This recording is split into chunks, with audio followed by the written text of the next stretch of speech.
If you like the video, make sure to like, subscribe, and comment for more videos like this. What is the strangest, most unnerving thing or paranormal being you've encountered that still terrifies you? Bought a used Ouija board, and the first night had a strange dream. We're planning a Halloween party and bought a glow-in-the-dark Ouija board from Amazon as a decoration piece to put out during the event. It arrived in a clearly used box, and we haven't played with it and don't intend to. However, I just had a strange dream where I and some unknown people to me were unknowingly playing with it. When I realized this in my dream, I immediately said, "You are not welcome here. We're not trying to speak to anyone. Goodbye." I then woke up and went to the bathroom, but when I returned to bed, I noticed it was 3:33 a.m. I'm not superstitious, but I couldn't shake the feeling that this had some meaning. Has anyone experienced this before? Is my subconscious just doing its thing? I was camping with a friend in a tent in a very remote area in the Great Lakes region this past weekend. I remember waking up from a weird, upsetting dream about breaking up with my boyfriend and lying in the tent in that half-awake, half-asleep state. I then heard noises outside the tent, kind of like something walking through the woods but far off. I then heard a low, almost demonic-sounding voice say a few words in an un-English, non-Latin language, and it felt like the tent was shoved a bit. One of the words sounded similar to Oz. I speak like 5 words in Anishinaabemowin, which is the language native to the land we were on, and it didn't sound like that either. I was paralyzed with fear but eventually fell back asleep. I told my friend about it in the morning, and while she didn't experience anything, my story unnerved her. This incident occurred during our second night of camping. The first night I heard some strange noises but attributed them to animals. Strange entity on family farm. I'll start off by saying that I live super close to the Appalachian region of the US. Our family resides on a large farm, where we have occasionally witnessed strange occurrences, but we simply accept them as part of the land and continue with our lives. I live next door to my grandmother, and my husband and I have seen multiple different black masses, the Watcher, and even a cowboy-shaped mass up near her house. Yesterday evening, however, I witnessed the weirdest entity I've ever encountered. We were outside talking when all of a sudden, our dog alerted toward her front porch and started growling. She's never growled before, and I stepped down to see what she was looking at since it was a new behavior with teeth showing and the hair on the back of her neck standing straight up. I look in the direction she's looking at, and I see this black mass slithering into her front door. I immediately experience goosebumps and a sense of unease. I tried to debunk it by moving around to see if I could recreate it, but nothing looked like it. It was about 6 inches tall but about 2 inches long and had an oblong shape. It was solid black and had waves of gray coming off of it that reminded me of heat coming off pavement when it's scorching and rained just a little bit. It was floating at the top of the stair rails and literally slithering up and down as it was going into her door, nowhere close to the floor of the porch. It moved really fast but was slow enough that I was able to see the entire thing. As soon as it was completely in the house, the feeling was gone and my dog eased but still kept her eye on the porch. This land has always had an eerie feeling to it. There have also been several familial deaths on the property, all cancer or accident related, and there's a small family graveyard to the right of my grandmother's house for the family that owned the land prior to my family. I'm curious if anyone can provide any insight into what I witnessed. It's shaken me up because, out of all the things I've witnessed here, this one was the first to give me a dreadful feeling. I've scoured the internet and can't find anything. I saw something strange years ago, but I'm still not sure what it was. I don't want to get into the full story because, in truth, I still get uneasy talking about it. That said, about 3 years ago when I was in college, I was working late on a project for class. It was somewhere between 10/11 p.m. I stepped outside for a smoke, and the art building wasn't in a well-lit area near some of the woods outside the campus. I got this terrible feeling that something was wrong, and I looked up and saw a patch of something darker than the shadows that surrounded it about 20 or so feet away from me. When I saw it, I got this terrible feeling of dread and just knew that it was old. So old, ancient might be a more appropriate word. The thing that made me really afraid was when I saw it, it somehow saw me. When it caught sight of me, I could sense its hunger. It felt ancient and starving, and I wondered what I would do for a meal. And then it glitched. And when I saw glitched, it didn't phase out. It didn't feel like it was from the earth. Again, it felt ancient, so ancient that it felt like it had always been part of the woods, part of the earth. When I say it glitched, it was 20 feet away, then it was 18, and then it was 16. As it got closer, I could see it was put together wrong. Terribly. It was bone thin. I couldn't see if it had anything to call skin to begin with. It was on 4 limbs that seemed to be all angles connected to something I guess would be a spine. When I say it somehow noticed me, it's because as it got closer, I could see that there was no head. Not even a neck. Its front limbs were connected to the spine in something like collarbones, but there was nothing to suggest anything shoulder up. I was able to get out, obviously, but I still don't know what it was. I've read posts and stories about similar creatures, such as crawlers, but I've never seen anything without a head. I can't stress enough, it's the detail about what it looked like I remember the most. It didn't have a head. It didn't have a neck. I don't think it ever had anything like a head.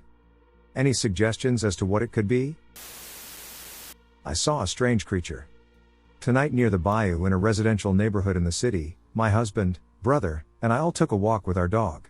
We were looking at Christmas lights and took a shortcut through a field past the bayou.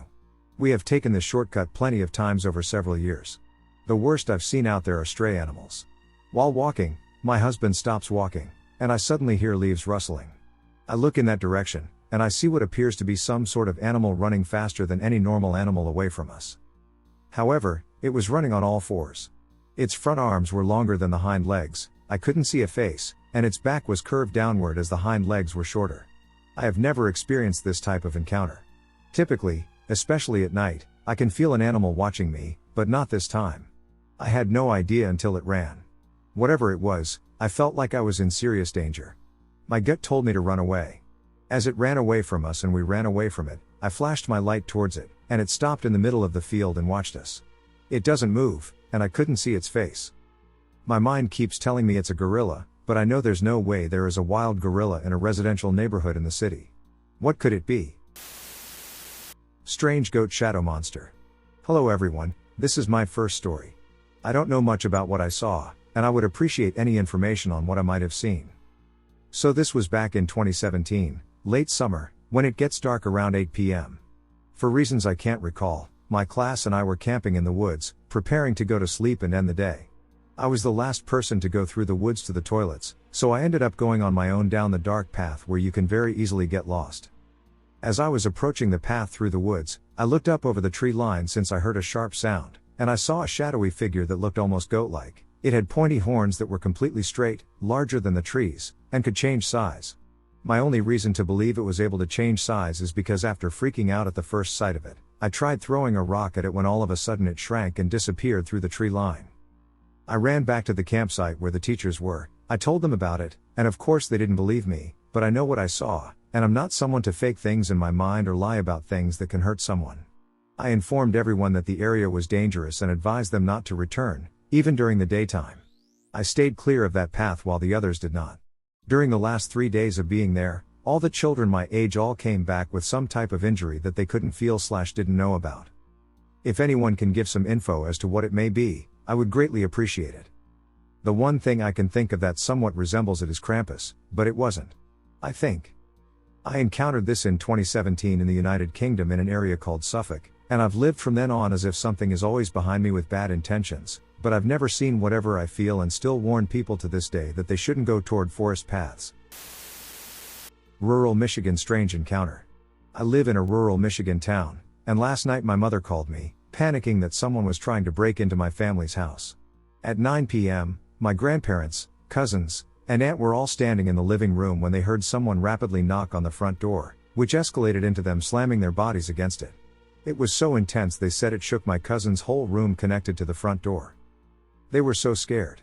I rushed home to check the perimeter for tracks because it snowed like crazy 3 hours before, and we've been having issues with someone sneaking into our garage and stealing food/water. After returning home, I walked around the house and found no signs of anyone approaching from any part of our property, including the driveway, which was covered in fresh snow. We had an incident about a month ago before this where something was being hunted in the fields by drones, and shortly after that, a helicopter came flying by, chasing the drones through the farm fields. The only thing I could find was the next day they reported they were searching for a missing man but didn't give any details other than that. Something tried getting into our house that left no prints in the snow, and I'm now very concerned because nothing that happened makes any sense. I thought maybe a helicopter approached our house and hovered over it, maybe, but I feel that would make the whole house and windows shake, not just the front door. My friend thinks someone was using a drone to play tricks, but it was pretty windy last night, and I didn't see any signs of something being shot at the house, and the roof snow was undisturbed. Another scary thing that was happening was that while my mother was calling me, The phone would start to pick up foreign voices that were not speaking English and then cut out. The call dropped like this 4x in the course of 5 minutes, and I was begging her to call the police because I thought someone was trying to jam their calls and break in. I couldn't sleep all night, and there were multiple times I felt an electric energy building on spots on my body that felt like a spider on my arm or leg, but there was nothing. I'm seriously freaked out because I've had many paranormal encounters on this property. One time I got home from work at 2 a.m., and something came running out of the swamp through the field. I didn't see it, but I heard the heavy steps and grass moving. It sounded like a ducking sheep or goat, and as I ran from my truck to the garage door, it yelled, wah-ah-ah, like a goat making that noise. When I was about 5 or 6 years old, I was playing hide and seek with a cousin of mine in our house. Our family had a small gathering, and everyone was in the kitchen, but my cousin and I decided to play hide and seek. My cousin went to hide in one of the bedrooms. I saw him go in there. I waited a little bit to make him think I hadn't seen him, and I was just so good at finding him. As I started going down the hall, I noticed a white object resembling another human peek through the door frame. The door is wide open. From what I remember, I start to hear my cousin scream and cry, extremely frightened. The adults were unable to hear us due to the loud TV in the kitchen. I kept moving down the hall, and as I approached the door, I saw what I could best describe as a ghost or entity move across the room. It appeared to float. I could vaguely make a face. Just 2 dark circles for eyes, and I couldn't really make out the rest of any facial features. The rest of the body appeared to just be emitting a dull white/gray glow and faded toward the feet. I couldn't make sense of what I was seeing. The room is pitch black with the exception of this thing, and I never thought to turn on the lights. I was extremely frightened, and my cousin was under the bed, just scared and in shock. I went under the bed. We're both about 5 to 6 years old, with him, and could see the bottom part of this thing just floating above the floor, going around the bed. When it moved to the opposite side of the room, we ran out of it and went to tell our parents. They went to check all the rooms, and there was nothing. I repeatedly recounted this story to various individuals at school, even receiving a visit from a priest. To this day, my parents say I was just watching too many scary movies, and I was seeing things. I'm 39 years old and still to this day have never figured out what I saw. My cousin also remembers this encounter just as I described it. Any thoughts? The story is about Dad's strange encounter as a teenager. When my dad was a teen, he remembers lying in his bed unable to sleep at around midnight. The street lamp light from the other side of the street always hit the wall and ceiling in his room. It was deadly quiet in the street, as this was the 1970s in Belfast, and my dad lived off the Falls Road. There was a curfew imposed by the British Army, so no one was allowed out after dark. Suddenly my dad hears the sound of someone sprinting down the street and sees a break in the streetlight on his wall. He jumps up and looks out the window to see who's running. Nobody there. He keeps looking for a good few minutes to see if anyone is hiding in gardens and expecting an army or police Land Rover to appear looking for someone, but nothing appears. He dismisses it and returns to lying down. However, a few minutes later, he hears the same sounds again. He jumps up to investigate, but finds nothing. Just as he is about to return to lying down, he hears the running sound again, but this time he is present to witness it. He sees a shadow cast on the house and pavement that grows and shrinks with the angle of the light being cast. He hears the footsteps get louder and fainter but cannot see a person, a dog, or anything that makes footsteps. He didn't sleep that night, or properly for a few weeks, trying to listen out for the sounds, but it never happened again. Was it paranormal, or was my dad just having sleep issues living in an area plagued with fighting, violence, and deaths? I'm not sure myself, and my dad isn't a believer in ghosts, but he knows what he saw and heard was strange and has stuck with him for over 50 years. Strange things are happening. I am not alone. We live in a newer home that we had built. We moved in 2018. Ever since we moved in, I would hear things like footsteps or scratching. I would see what appeared to be shadows. It got to be as much as a forceful tap on my shoulder. This has gone on since we moved in. I'm home most of the time, by myself. My wife and daughter are gone during the school hours, while I work from home. I have 2 dogs who mostly sleep all day in a dog bed behind me. This means I should not hear anything occurring outside of the immediate room I am in. Recently, my daughter has said that she no longer feels safe alone in her room at night, but also in the basement. She's 9. We explained to her that there's nothing to be afraid of and that she has both dogs to keep her company at night. She replies that the dogs no longer feel safe either. That's a challenging one to understand. So in the last 2 weeks or so, we've moved her furniture upstairs. My office remains down there, however. Since moving her room to the main floor, she claims to feel at ease and that she can sleep at night. One big thing, however. Now I feel somewhat terrified to work downstairs during the day. That's hard to explain. I feel like all day I'm being watched. I feel brushes of cold air, when the fan and air conditioner are off. One of the dogs, Luna, came down the hall the other day and froze halfway. She got really low to the ground and basically crawled into the office. She had this terrified look about her. She looked like someone was yelling at her or about to hit her. For the record, we do not hit our dogs, but she just had that look like she was getting swatted. When she got to me, she was shaking. So I called for Daisy to come into the room, our other dog. She came down the hall and started to growl as she walked past the part where Luna had just been. She went quickly around the corner, turned around, her back to me, and she stared down the hall. She was as stiff as a board and didn't move for several minutes, despite me calling her over and over again. I managed to capture a full minute of her stance. It creeped me out. Clearly both dogs saw something that I could not see. This has played into some of my fears and makes me wonder if my daughter not feeling safe anymore is related. More so in the last few weeks, I've also found lights on that should be off and others that are never on, and again, I'm the only one home, so something is happening, or my mind is playing tricks on me. There have also been a few neighbors that have complained of issues lately. Things are being moved, TVs are turning on when no one is home. Pets getting locked in rooms, or dogs and cats fixating on things that shouldn't be there. How can we find out the spiritual history of our land? I saw a strange creature. Someone on the internet suggested I should share here. Hopefully someone here might have an answer to my question. I have been wondering about this for 36 years. When I was 8 years old, I was with my mother at a grocery store. I looked up and saw something I still don't know what it was. The creature was my height or a little bit shorter. Quite brown, rough skin, and the head was more than 1/4 of the body. Very broad figure. A bit human looking, but definitely not a human. It was dressed in human winter clothes in bluish colors. The face was huge with a very big mouth, downturned in a sort of grumpy expression. I didn't know what I saw, so I looked up 5 times to see if what I saw was real. I remember that because I was very scared of the number 5 for a long time after. Same with the color blue, because the creature was wearing clothes in different shades of blue. My mother didn't seem to notice anything unusual and got a bit annoyed with me because I suddenly started behaving weird. She was tired, a bit stressed, and just wanted to get home. I didn't say anything to her because I usually kept my problems to myself. I have been Googling this many times to figure out what I actually saw, without any result.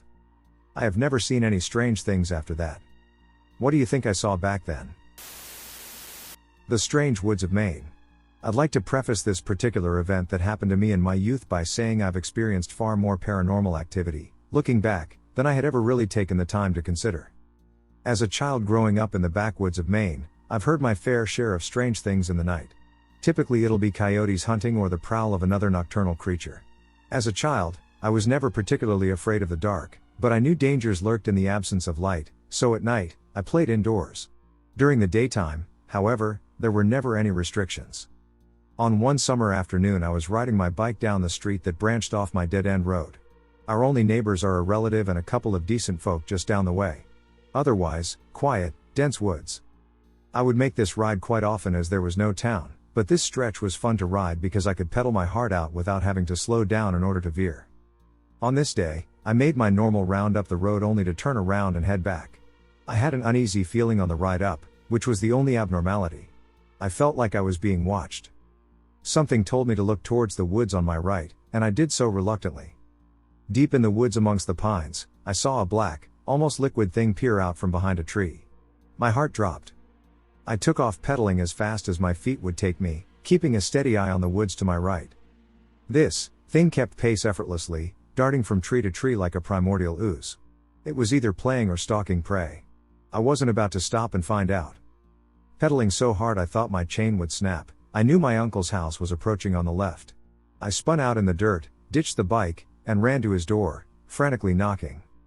I turned around to see if whatever it was would be making its way toward me. I didn't see anything. My uncle opened the door, cigarette in his mouth, asking me what's wrong. I explained to him what I saw. He grabbed a rifle and said, "Probably just a bear," with slight concern in his voice. "I've never seen a bear move like that," I said, out of breath. "Yup, they'll do that," he stated this while peering through the blinds. To this day I don't know what I saw, but something tells me my uncle sure did. It's been 20 years, and I've since lost contact with my uncle. Maybe someday I'll reach out and ask. My friend and I both experienced strange intuition that something was wrong in the woods. Thought that this was strange and creepy enough to be posted here. A few years back, a friend and I, both mid-20s at the time, decided to go storm chasing, aka just being outside in the rain, around a park close by. The park is huge and surrounded by woods, and due to the weather being bad, no one was around. We were having a good time, laughing, taking pictures, when both of us became quiet at the same time. I remember a feeling of dread filling my stomach and the back of my neck feeling like ice. I suggested we go back to the car, she agreed. Neither of us said a word the entire way back, and as soon as we were in the vehicle, she said, "Did you feel that?" I said, "Yes." We both felt the overwhelming need to get the heck out of there. To this day we both get creeped out thinking about it. Strange scratches, stains, and noises in my schizophrenic brother's room. Background, for insight, we have lived in this house for 8 years. The previous owner was a pastor and his family. Upon moving here, my brother was around 15 and had no mental illness history or symptoms we were aware of. He was a very good student and my favorite brother because he was so funny growing up. To sum up the details, each year that passed, my brother's illness got worse. He never left his room, threw out his TV/phone, and stayed in the dark in there, and he was eventually diagnosed with schizophrenia, psychosis, and bipolar disorder, and those are just the first 3 diagnoses off the top of my head. Over the course of him living here, he would often bring up things he heard in his room, seeing shadows, hearing voices. He would tell my mom he sold his soul to the devil 1 minute and talk about Bible quotes the next. After he got arrested, my family assumed we wouldn't see him in a while, so we began cleaning out his room slowly each day. We'd also leave the door open and the light on. We began noticing inhuman-like scratches on the carpet that weren't there before, and each day new scratches appeared. Each time we removed them the next day, there'd be a new set. Recently, today, I noticed brown stains lifting from where the walls meet the floor that I never saw there before. If anyone has the slightest clue on what any of this could mean, it would be highly appreciated. Or if anyone has a clue on how to make it stop. I saw my neighbor perform a strange ritual. For some context, I'm from Brazil, and here we have a lot of different religions based in the African faith and spiritualism. Unfortunately, I don't understand much of this subject, since I'm a Christian and these religions are kind of opposite to our beliefs. I was also pretty scared of anything related to them when I was a kid, NGL. But anyways. When I was around 6 or 7 years old, I was playing with one of the neighbor's daughters, let's call her V. It was nighttime, and we were just wandering around the village, and then we passed by her door. I saw V's mother with a bunch of people. They were all sitting on the floor, holding each other's hands, forming a circle. She was in the middle of them, sitting on the floor as well. They were all silent, except for V's mother. She was the only one speaking, and the rest of them would listen carefully to what she was saying. The thing that shocked me at the time was how she was dressed, and especially how she looked completely different, like really different. Like physically different, her size, her voice, her face. She was dressed like a child, with a colored dress and pigtails. She was shorter, really shorter, and her voice was different too, like a kid's voice. 1 and 5 stood there for no more than a few seconds before I asked her what was going on. She just answered me nothing and then dragged me out of there by the hand. It was somewhat unsettling, to be honest. While I didn't feel afraid at the time, reflecting on it later left me feeling a bit uneasy. What was that I just witnessed? I've never seen something like that before, I've not even heard about it. And the way V's mother had turned into a kid was. I don't even know how to describe. Like I said, I don't know much about these African spiritualism religions/faiths, so the people that do understand about them probably know about what I just described. I hope I didn't say anything offensive, I just don't know what I saw, and that's enough reason to be frightened, I guess. Strange things happened at our house when I was growing up in Gary, Indiana. I grew up in an old house in Gary, Indiana. The basement of the house was typical, dark, and damp with a coal chute. Right at the bottom of the stairs from the kitchen was a room that had been drywalled and a closet added by a previous owner to make a bedroom. When I was in kindergarten, my mom put all our toys down in that room, and we were supposed to use it as a playroom. My brother and I were freaked out by the basement and refused to go down there alone. Mom accused us of having overactive imaginations but eventually gave up on the idea of making us play in the basement. Soon after she gave up on the playroom, we got a dog. He was a sweet mutt we named Oscar. Oscar hated the basement more than us kids. He would sometimes sit in front of the basement door and just growl at it. If anyone had to go into the basement, he had to go with them. The entire time the hair would stand up on the back of his neck. We never saw or heard anything odd down there, it was just the feeling of creepiness, and, in my opinion, Oscar the dog confirmed that there simply was something not quite right down there. Fast forward a few years, and I am in 3rd grade, sitting at my organ practicing while my mom and brother are watching TV. Out of the corner of my eye, I see someone. I look up and say, "Bobby, what are you doing here?" My oldest brother had passed away when I was just a toddler. I only knew what he looked like from pictures, and I had no memories of him, but he was standing there just as plain as day. My mom and brother heard me and looked over, they saw him too. He had paused near me, then just continued toward the kitchen and disappeared. I don't think whatever was in the basement of that house was my brother. I just don't think he would have made us feel uncomfortable, but I could be wrong.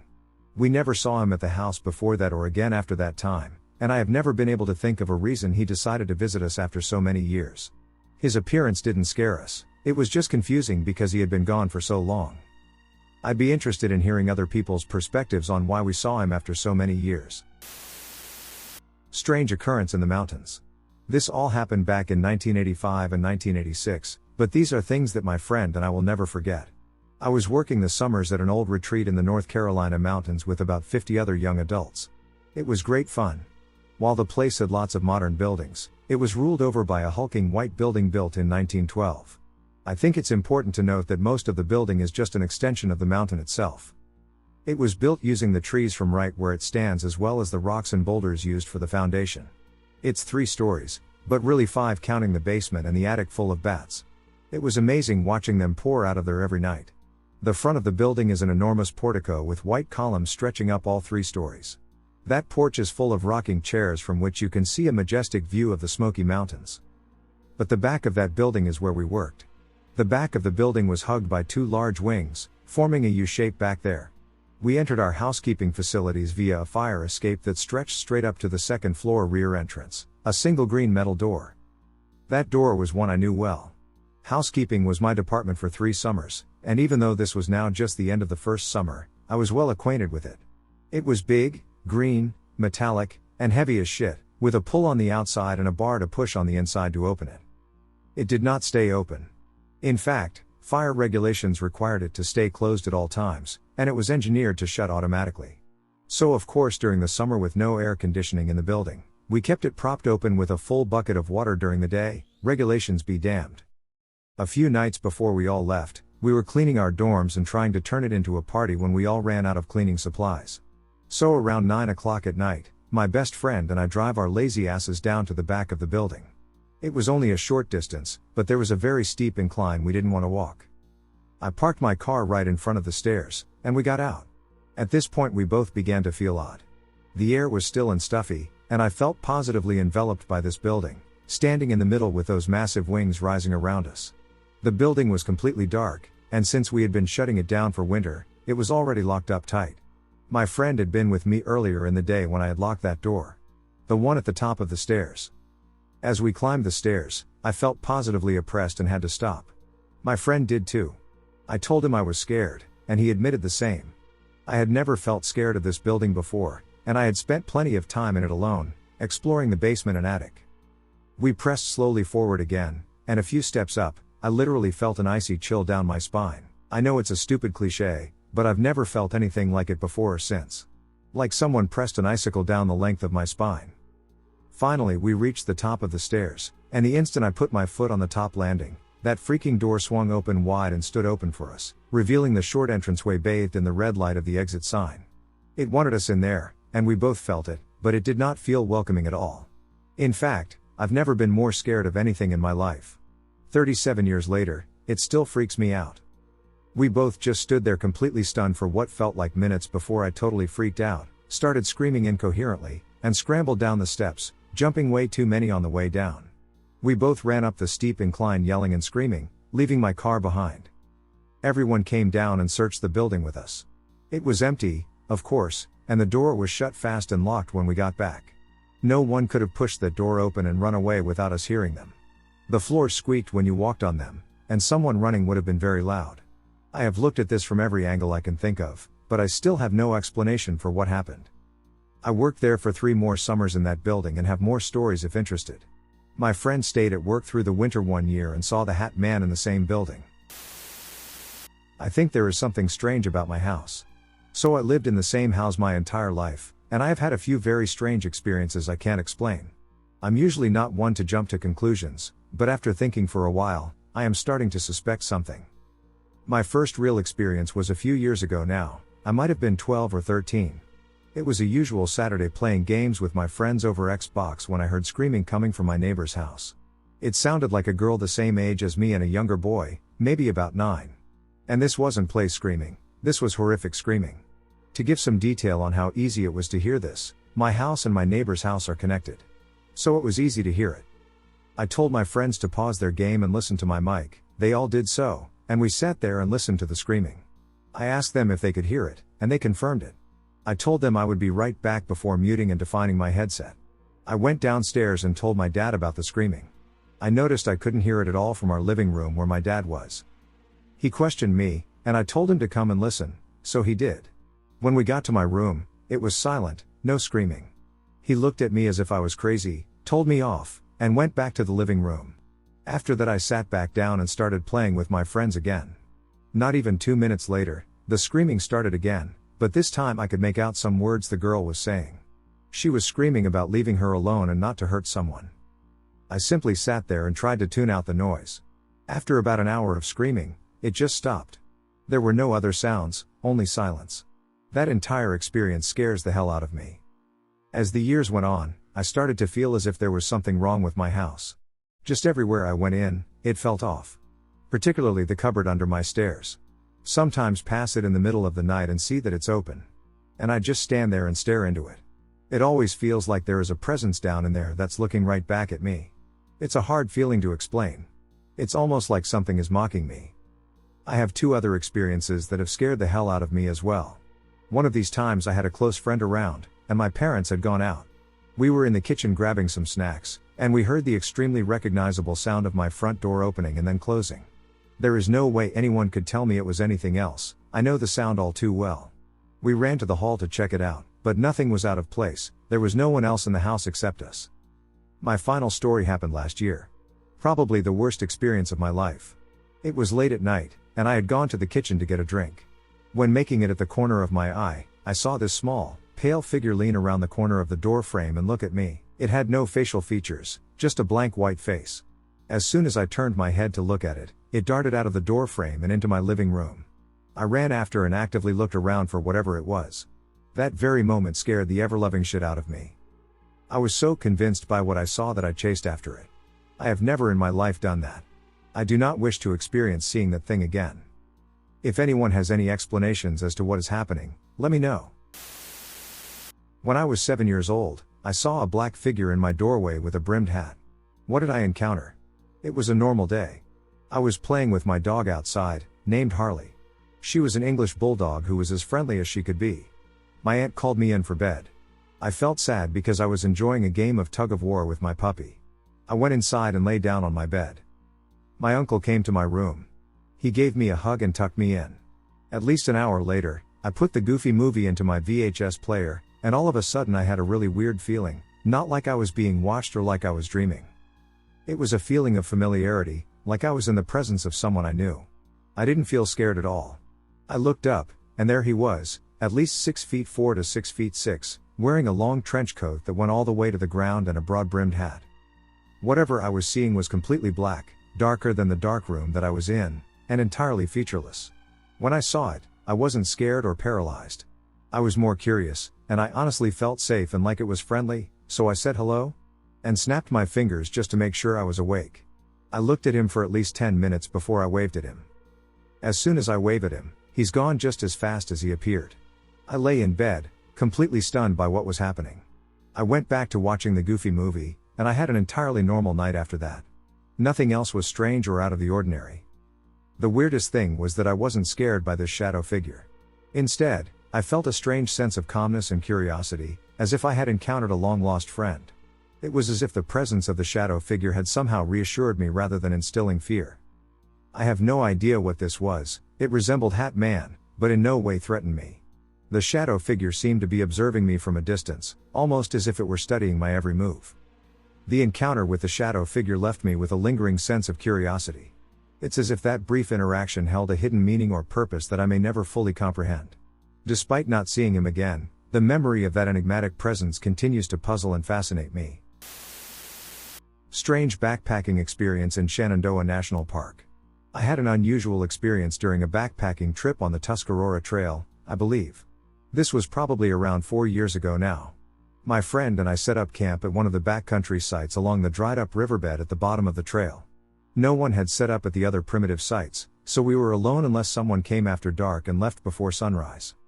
Around 3 a.m. he wakes me up about an animal noise, and I told him it was nothing to worry about, probably deer/bear.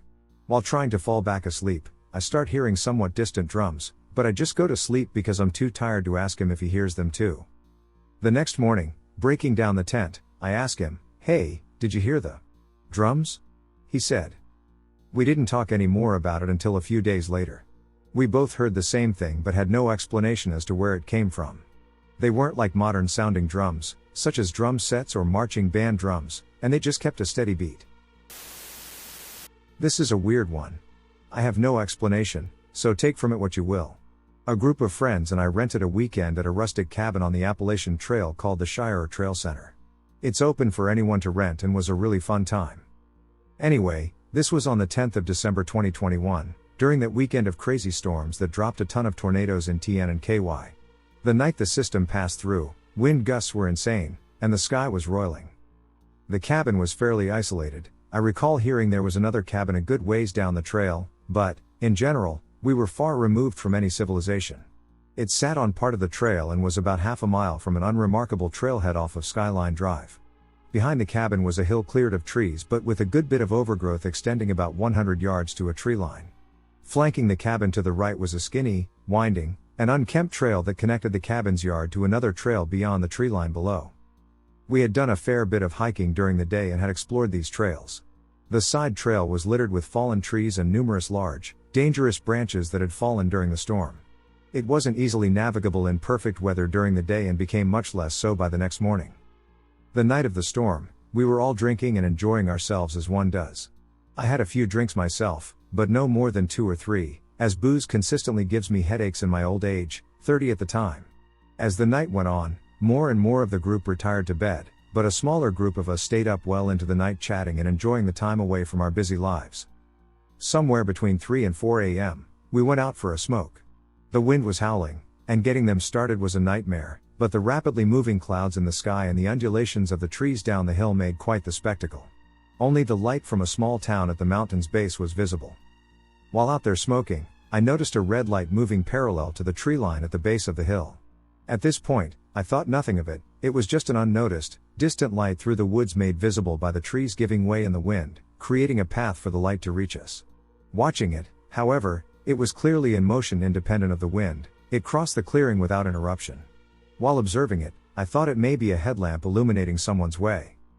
That light reached the edge of the clearing and made a distinct turn up the side trail. At this point, I was certain someone was approaching. At 4 a.m. During a dangerous storm. On a treacherous trail with no reasonably accessible habitation besides our own. The light came in and out of view as it approached slowly, meandering up the trail through the trees. One friend, who was a bit drunk, yelled out to it, though I'm fairly sure it couldn't be heard over the wind. I was unnerved for a moment and stepped inside for maybe 30 seconds before pondering just how absurd it was for anyone to be out in these conditions. I came back outside to see it much closer, approaching the edge of the trail center plot. Now, it stood at a distance of about 30 feet, evidently rising above the ground. It was still cast in darkness, however, so no discernible silhouette could be seen, but its motion was smooth and uninterrupted. As it closed the distance, it took a final turn onto the edge of the plot near a round, wooden picnic table about where the clearing began. At this point, it disappeared completely from our sight.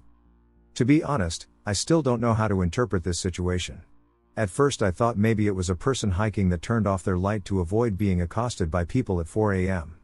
Given the extreme conditions and the isolation, however, I can't imagine how or why anyone was out there willingly. There was no sign of anyone passing by after the light vanished and no sign of a person in the area the next morning. I don't believe in anything paranormal or supernatural and I'm an avid reader who loves looking into a wide range of natural phenomena. I know of nothing that resembles what we saw. I liked sharing this, as the memory still gives me chills.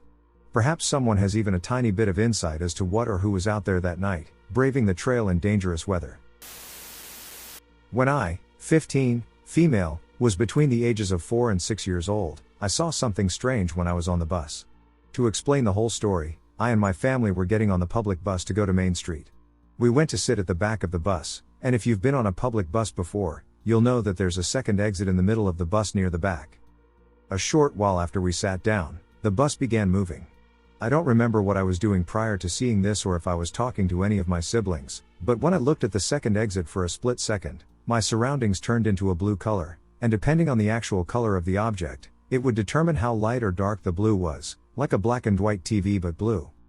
I remember seeing a man with shoulder-length dark brown hair and a jacket that may have been green with a backpack standing next to the second exit as if he was getting off at the next stop. I don't remember seeing anyone else on the bus at that time. I don't think there was, but that might just be because I was focused on the man. Then when I blinked, it was gone. At the time I didn't say anything and forgot about the incident almost immediately after it happened, but even now I can remember it quite vividly. It happened again when I was around 10 to 12. My family and I were heading outside, and I was going down the steps out of our apartment when I reached the last step. I looked to the left, and my surroundings turned yellow. This time, though, I didn't see anyone. Like before, I only saw it for a split second and then shrugged it off.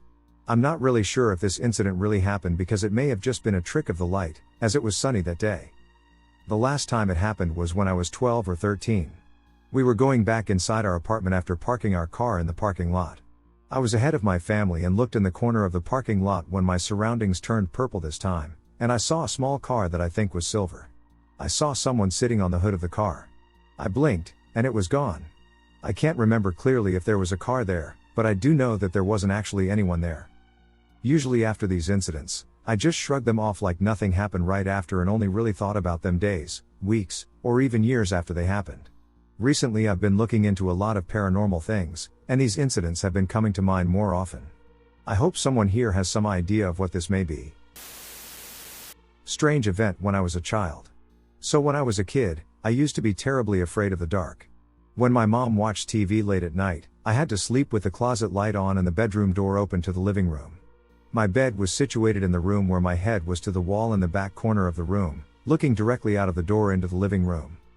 One night I woke up in the middle of the night, the closet light was still on and the living room light was now off because my mom had gone to bed. Everything was dead silent, and I looked out the door to the living room, where I saw a silhouette just beyond the reach of the closet light. It was human-shaped, looked male, and was tall, I would say about 6.5 feet or so, and wearing a bowler-type hat. For what felt like hours, I just sat there staring at it. It never moved. I eventually meekly called out to it, asking who was there, but got no reply. Looking back, if it had been an intruder, that would have been a terrible idea, but after this, I reached over to my bookcase and grabbed a light, keeping my eyes on the shape the entire time.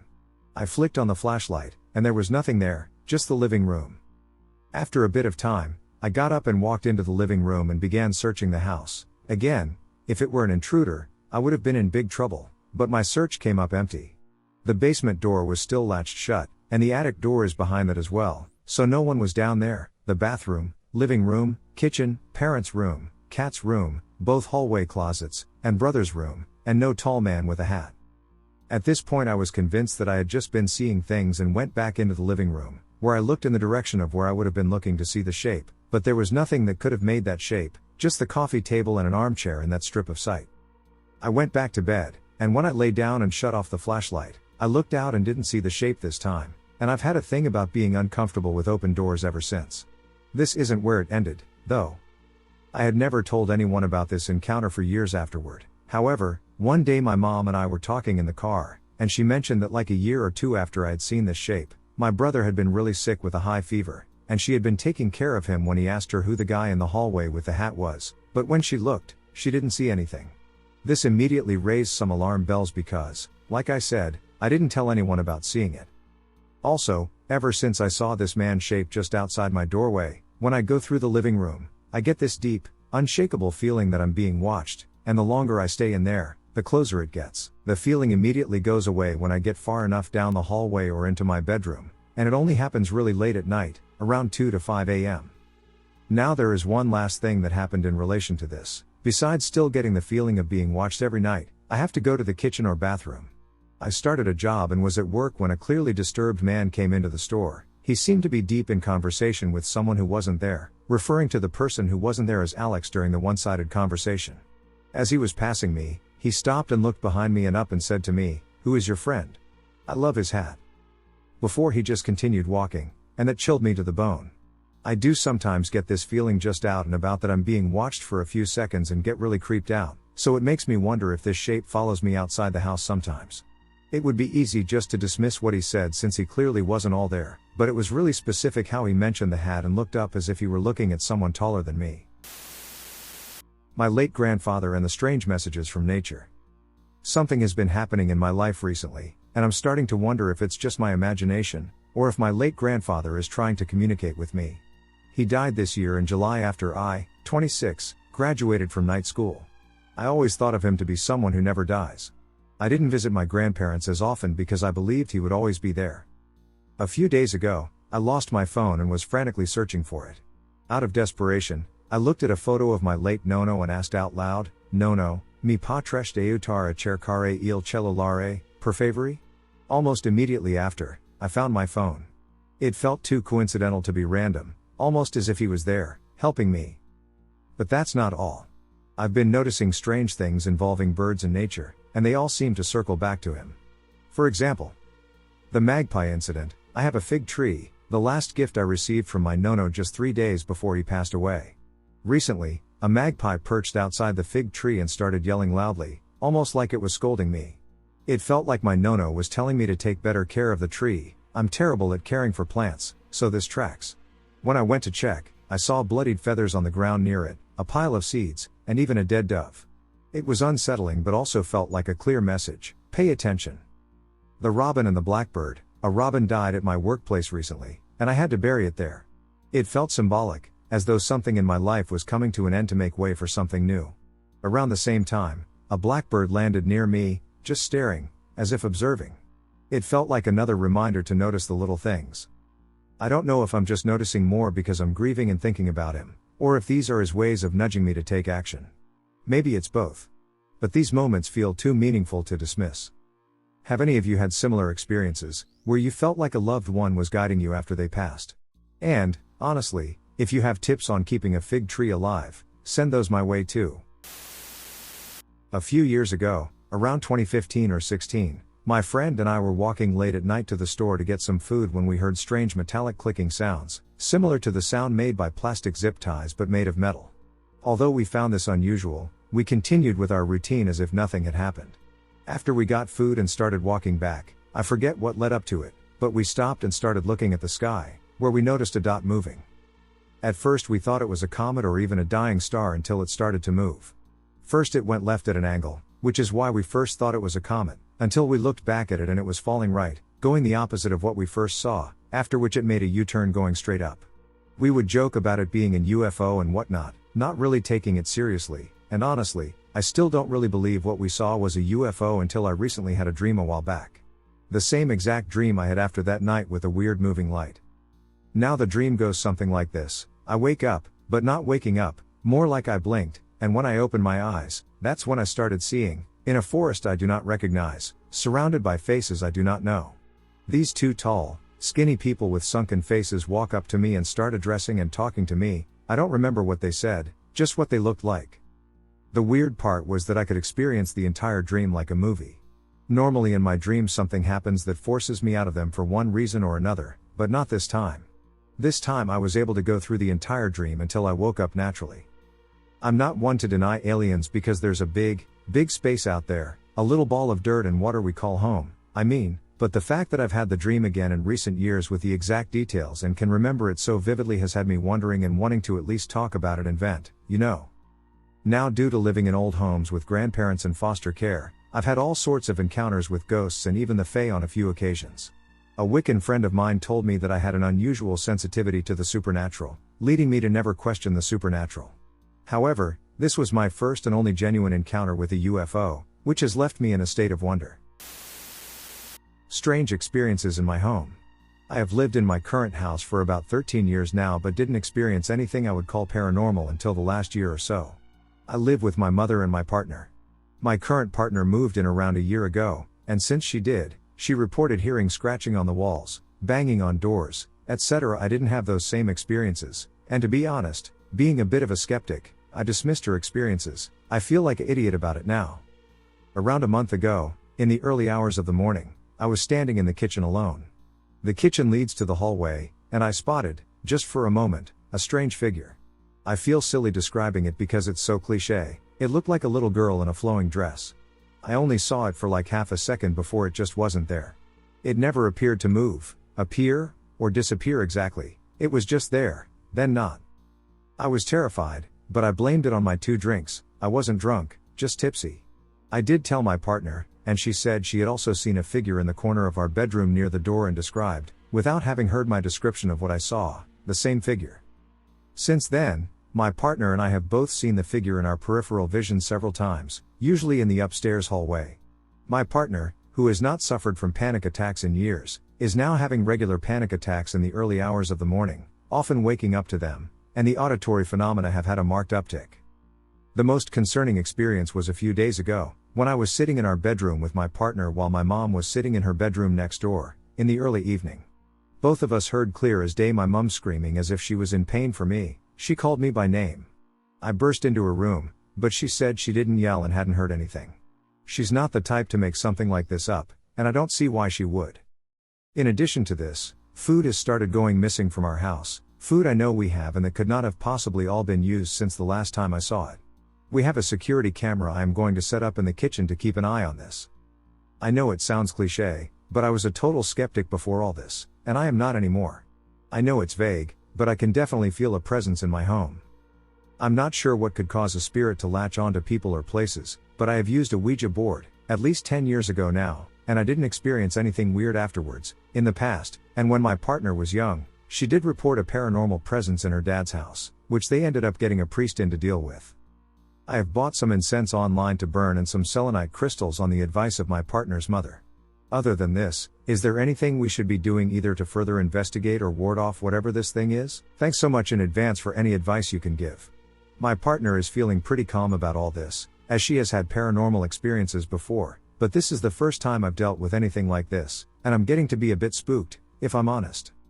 P.S. I have checked, and our carbon monoxide detector is in good working order.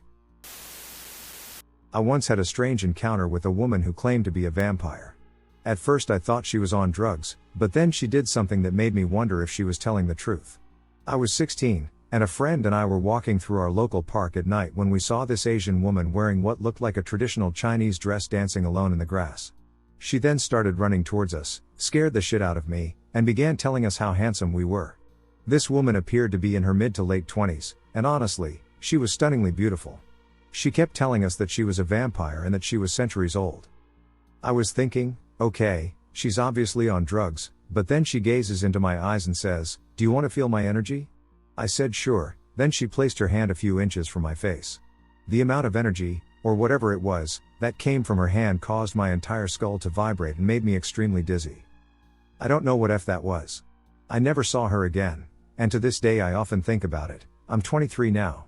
I tried researching Asian myths and legends, trying to find some kind of spirit or demon common to a specific culture that resembles her. Could anyone tell me what this apparition was? Or if she was just a crazy woman with psychic abilities? A strange white humanoid entity is living in my bedroom? It was July 2023. It was the evening after a long day of yard work, and I was lying in my bed, staring at the ceiling in an attempt to fall asleep as fast as possible. I squeeze my eyes closed to sleep when I feel a weird feeling of discomfort. Not fear or dread, just uncomfy. So I open my eyes and start to scan my room. Then I notice a white face in the corner of my eye, but the second my eyes dart towards it, it disappears. My first thought was, I'm just tired and paranoid, so I try to fall asleep again. I eventually do, ignoring the discomfort because I'm just too tired to care at this point. That night, 2:30 to 3 a.m. I wake up, but I feel hazy and disconnected. The discomfort is back, and I hear a strange clicking noise. I open my eyes after a moment and see a white humanoid thing hovering over me on my bed. It was the size of an 8-year-old kid or so. It was on all fours over me, its hands placed on my mattress on both sides of my head. I felt trapped, stuck staring into this horrifying being's dark eyes that are more like holes in its skull. It had small white dots in the middle of its black eyes, almost like a FNAF animatronic, for the people who know. I don't know how long this sleep paralysis lasted, but it felt like hours. I didn't see it again for about 3 months, so October 2023. I saw it at the bottom of the basement stairs, seemingly chasing me up. I blamed this on paranoia because most people feel like they're being chased by demons on their stairs anyway. I was 13 at the time and still had fears that young children have, like monsters in my closet or under my bed, and a major fear of the dark. I proceeded to have sleep paralysis that night, but it was different than the last. The entity was under my desk beside my bed this time, instead of it being over my body. I was able to move, but I was very uncomfortable, and my mind was foggy. I was seeing it every day since. It started with just disappearing when I would look at it to just always being there even if I was looking at it. 2 months ago, March 2024. I was sleeping in my bed when I felt a sharp pain in my back. I quickly whipped myself around to see what the heck was poking me. I see the thing quickly ducking down and dashing out my door, the door slamming behind it. The slamming was so loud that it was rattling the frames on my walls. I had a prick on my back, so I think that it was poking me and pricked me with its nail. And my fast movement scared it away? Now, May 2024. I see it every day. It lounges around my room. It messes with the trinkets around my room and has scratched one of my favorite records from my record player. It seems to be comfortable here and still pokes me at night, as if it were trying to get my attention or just trying to annoy me. I'm no longer afraid of it, and I now am wondering if I should make it leave or if it can stay. It doesn't seem dangerous, but the pricks on my back are saying otherwise. I'm afraid of if it's feeding on the bad energy in my life, as I have mental problems and have struggled with SH multiple times since it's been around. Perhaps it's not physically hurting but mentally? Should I try to talk to it? Thank you all for reading. Leave your opinion below. A strange white mist. Okay, so my husband and I live in an old and tiny one-bedroom cabin, up in the mountains of the Wasatch Front. Based on the rumors of my little town, this cabin has been here since the early 1900s. But the layout has changed some over the years. The bedroom is now the kitchen, which was moved to the center along with some boarded up windows and doors. We have been here for just over a year now, and when we first moved in, we were in high hopes. The first few months had gone by great, nothing odd or out of place. It has been a slow progression over time. The first thing I noticed is how cold this cabin is all the time. Mainly the bedroom. We heat our home with a wood-burning stove in what we call our living bedroom. We moved into the living room to stay warmer. It's the only part of our cabin that actually stays warm. We have even used a fan that blows warm air into the bedroom and a radiator to heat up the kitchen, but we could never really get those rooms to stay warm. Obviously, the 2 winters we have been here have been rough. A lot of cold nights with our animals cuddled in bed with us. It's been so cold that we have even lost a bunch of houseplants. It's actually been a challenge to get any plant to really last here. The bedroom has an east-facing window and gets a bunch of light. You would think that it would warm up a bit, but it never really does. It just stays cool all the time. After we moved out of the bedroom, we sort of shunned it for some time. Neither one of us really wanted to spend much time in there. We did try to turn it into a living room space to make it more inviting, but that didn't really work. It just felt too claustrophobic. We have since made the best of it by turning it into our bar/office space. When we were sleeping there, I often found myself always staring into the darkness of the closet. I really struggled to pull my eyes away from it. I'm not really sure why I felt like I had to always keep an eye on it. Even to this day I still want to get out of it as quickly as possible when I have to go in there. Before moving, neither my guy nor I ever really had nightmares, but now from time to time we do. Recently we even had a similar nightmare just days apart.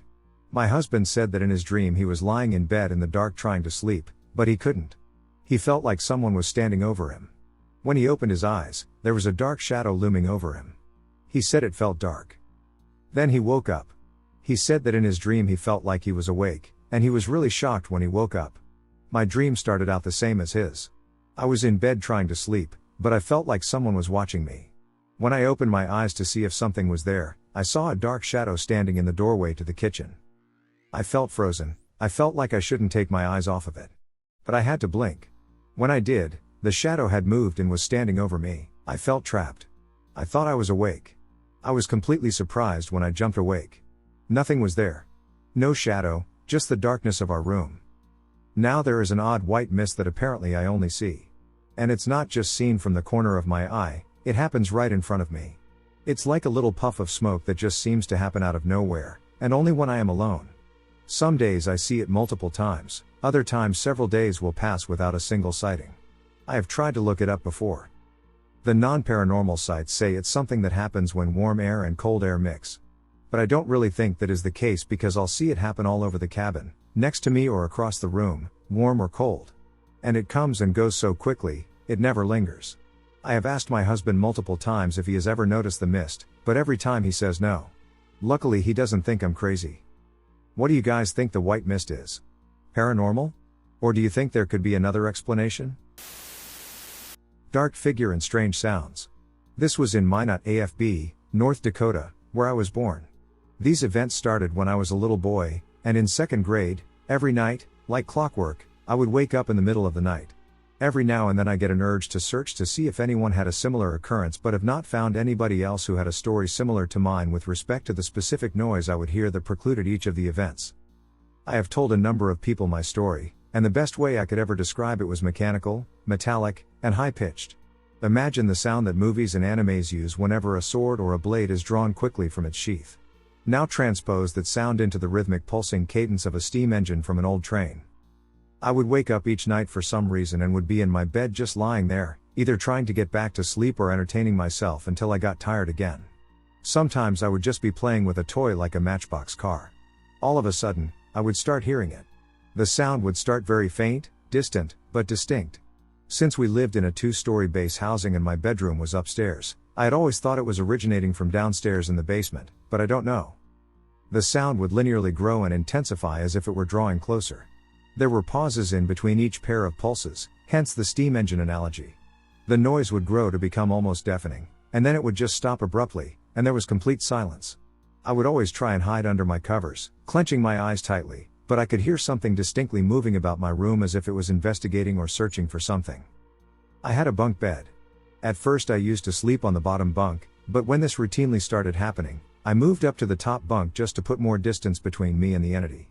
Although I was young, my spatial awareness was good enough that I could reasonably approximate where it was in the room based on the direction the sounds were coming from. Occasionally I would work up the courage to ever so slightly peek out over the bed using the small gap in between the mattress and the wooden beam my father put between the headboard and footboard to keep me from falling out of bed. What I saw was a tall figure, dark and with no distinguishing features. It would just be frozen in place, facing the bed. I would pull the covers back down, I could hear it resume moving, and whenever I would peek back out, it would be in another location. The event always ended the same. All of a sudden I would become paralyzed in fear and clench my eyes tightly. Then I would feel the covers being pulled down and would then feel what seemed like hot breath on my neck and would have amnesia about anything after that until I was awakened that morning. When this started happening, I asked my parents to give me our box fan to sleep with at night. I would set the fan right next to me and would wrap a blanket around it that would inflate to make a sort of fort before I went to sleep, providing me with a false sense of security. Sometimes when I woke up in the middle of the night, the fort would be destroyed, and when I started to hear the noise, I would frantically try to build it back before the mysterious figure arrived. There were times that I wasn't fast enough and would just quickly pull the covers over me to hide. I told my parents, but of course they disregarded it as just the ramblings of a child scared of the dark, and I eventually began sneaking into their room at night, which actually worked for a while. That is until my father began getting mad and, to teach me a lesson, would send me back to my room. I became very stealthy and memorized where every single creak in the floorboards was. I would sleep on the floor next to their bed. This worked for a while. That is until Dad found out and started locking the door. One night, as I snuck out of my room, past the stairs, and crossed the hallway, I reached their door only to find it closed. Suddenly I started to hear it. I was too afraid to move, and I didn't have anything to cover with. I was completely exposed. Frozen in fear, all I could do was close my eyes as tight as I could and wait. The noise grew and grew, stopped, and I felt that warm sensation on my neck, and then I fell unconscious. Mom found me the next morning in the middle of the floor, and I never tried to attempt to escape from my room again. Eventually my mom, sister, and I moved from our home in North Dakota down to Florida to stay with my grandparents for a year while my dad stayed in Georgia to look for a job. The last time I saw the figure was that first night in Florida. We were all sleeping in the same room in our own beds, and I woke and heard the noise and saw it standing over my mother. At first I pulled the cover over my head, but in a final stand I ripped it off to finally confront the entity that tormented me. The figure dissolved, and I have not seen it since, but to this day, at 28 years old, I absolutely cannot sleep unless I have a fan in the room. I have been told by people it was sleep paralysis. However, until those final moments when I had that feeling on my neck, I could move freely, so I really do not see it as that. I am curious, though, if any of you have ever experienced something similar, especially in regard to the sound it made and that warm sensation followed by amnesia. About 10 years ago I lived alone in an apartment. It was a period of my life when I had a lot of sleep paralysis. It was terrifying. From my bed, I could see inside my bathroom, all the way to the bathtub. One night I was falling asleep, and as I was looking towards the bathroom, I realized that I couldn't focus on the bathtub. The area around the bathtub appeared to be blurry. I thought it was just because it was dark and fell asleep. Something woke me up, and as I opened my eyes, I saw what looked like a hologram and a young blonde guy running towards me, but then he ran past me out the bedroom door. But he wasn't in my room, he was in a different place, but again, it was like a projection or hologram. Then I looked up towards the ceiling, and I saw a black bird flying and a voice that sounded like mine saying, "What are you doing here?" Of course I was terrified, and I thought, okay, I'm dreaming, and that was it. Fast forward to today. I usually sleep in my son's bedroom because he's still small. We have an additional bed in there. My husband one day surprised me and said he had gotten a mobile for my son's bedroom. What was it? A black bird, which he hanged right above the additional bed, over the side where I usually sleep. I put my head on the pillow and looked up. And that was it, that was what I saw 10 years ago. I'm convinced that something or someone gave me the vision of the future, and that the boy I saw running past me was actually my son. Weird. Super weird. I remember it so vividly. I told this story to my hairstylist, and of course she was looking at me like I was crazy. I keep seeing someone that looks like my mom around my house. It's not her. This is one of the most terrifying things that's ever happened to me. I'm a teenager, and it's just me and my mom in the house with our 2 dogs. This is a story from last winter, but I'm posting it on here because it's starting to show up again, and my mom even started seeing it again as well. Last winter it was around 12 a.m., and like I said, I'm a teen, so I'm awake at night a lot doing my own stuff. I was by myself, and I started hearing some banging in the kitchen, like cups falling, and this is not my or my mom's first time with spirits speaking. I grew up in an extremely haunted home that it got so bad we had to move from. I heard the cups, and I'm usually not the person to investigate, but nothing weird had happened in a while, so paranormal activity didn't even cross my mind. I opened my door and peeked out into the hallway, and I saw what looked to be my mom standing in the corner of my kitchen. I had the view of her back, but what was really strange is she was all naked. This looked exactly like my mom. It had her body figure, her hair, her sun tattoo above her tailbone, and everything. Obviously I was thinking, why is my mom standing naked in our kitchen at 12 in the morning right now? And this person, or whatever, was so visible that I literally thought it was my mom. It was there for a good amount of time, just not moving at all. It's one of the worst encounters in my life, it still freaks me out. It wasn't shadowy at all, it was the most visible thing I have ever seen, and all the lights in the kitchen and living room were on as well. Thinking it was my mom, I just said the words, "Mom?" confused on what she was doing. And I swear, you are not from my mom's bedroom. Next to me, that's right across my room, my mom's voice says, "What?" from her room with her door cracked. The last split thing I saw before I just launched into my mom's room was it turning around. I didn't see its face or anything because I bolted into my mom's room freaking out so bad. I'm usually used to seeing that freaky stuff because, like I said, growing up in an old house, but this was just so different. I was bawling in tears, freaking out. My mom got a crowbar or something from under her bed and went out to see if anything was there, and the person was gone. I slept in my mom's bed that night. Now this is where my mom's story comes in. About 2 days later I was still so freaked out by what happened I was literally still sleeping in my mom's bed. She is still freaked out by this story and doesn't ever like to talk about it, but she did tell me once it happened because it scared her so bad. She said she woke up in the middle of the night, and her bedroom door was cracked, and the hallway light was shining in her room a bit, which was strange because she shuts the door every night. This is where it gets really terrifying. She then says that she looked over on my side of the bed on her left and saw what looked exactly like her, again, naked, crawl into bed with us on my side on the edge of the bed. My mom couldn't move and said it felt so real. It was facing the opposite side of her, facing the wall, lying on its side, and she couldn't see its face yet. She said she could move her hand, and she was trying to shake me awake in tears, but I wouldn't budge. She doesn't remember anything that happened after that, but she was scared out of her mind all day once she woke up. Upon hearing this for the first time, I immediately assumed she was experiencing sleep paralysis. But still scary as hell that she saw exactly what I had seen a few nights before, looking so real. Sometimes after that we would swear that we would see her for a split 2 to 3 seconds standing in random places in the house, usually her doorway or in her room. Whatever the thing is, she doesn't wear any clothes. We hadn't seen it since the end of winter, but now it's returned. I'm not sure if it's related to the fact that it's around Christmas, as that's when strange things started happening where we used to live. It was always around October and then got worse around Christmas. But we hadn't seen this lady at our old home. My mom thinks that maybe it's her fault because when she was in her 20s in college, she did a Ouija board with a couple of college friends and had a terrifying experience where it had a connection with her. Let's just say it got so bad that the words no on the board wouldn't burn in the end. And all her friends who did it still have weird stuff happening to them. Morning, I and my mom heard scratching on our carpet from the hallway when we were the only ones home, and our 2 dogs were sitting in their beds 2 feet away from us. That same morning my mom proceeds to tell me she has seen the naked lady again, but only for a split second, but she swears that it looked like her. I'm just terrified I'm going to run into her any minute at night again. What do you guys think this is? When I was younger, we lived in a 110-year-old Victorian house. Everyone would notice weird things. I was home alone organizing the silverware when I dropped a fork onto the table only to have it bounce once and fly at the wall like someone slapped it. I still have no idea how you can drop something straight down and have it launch horizontally for 5 feet. My parents, when they first bought the house, turned off all the lights, 5 floors if you count basement and attic. My mom did the top 2, my father did the bottom. They met in the middle, went to the first floor, left, got to the car, and noticed not only was the 3rd floor light on but the blinds were now up. We had a seesaw. My mother turned on the light and saw it violently going up and down. I was in the basement and felt a hand brush down my back. I jumped and turned and saw no one there. I convinced myself that it was just my shirt moving in an unusual way. As I went up the steps, I heard giggling.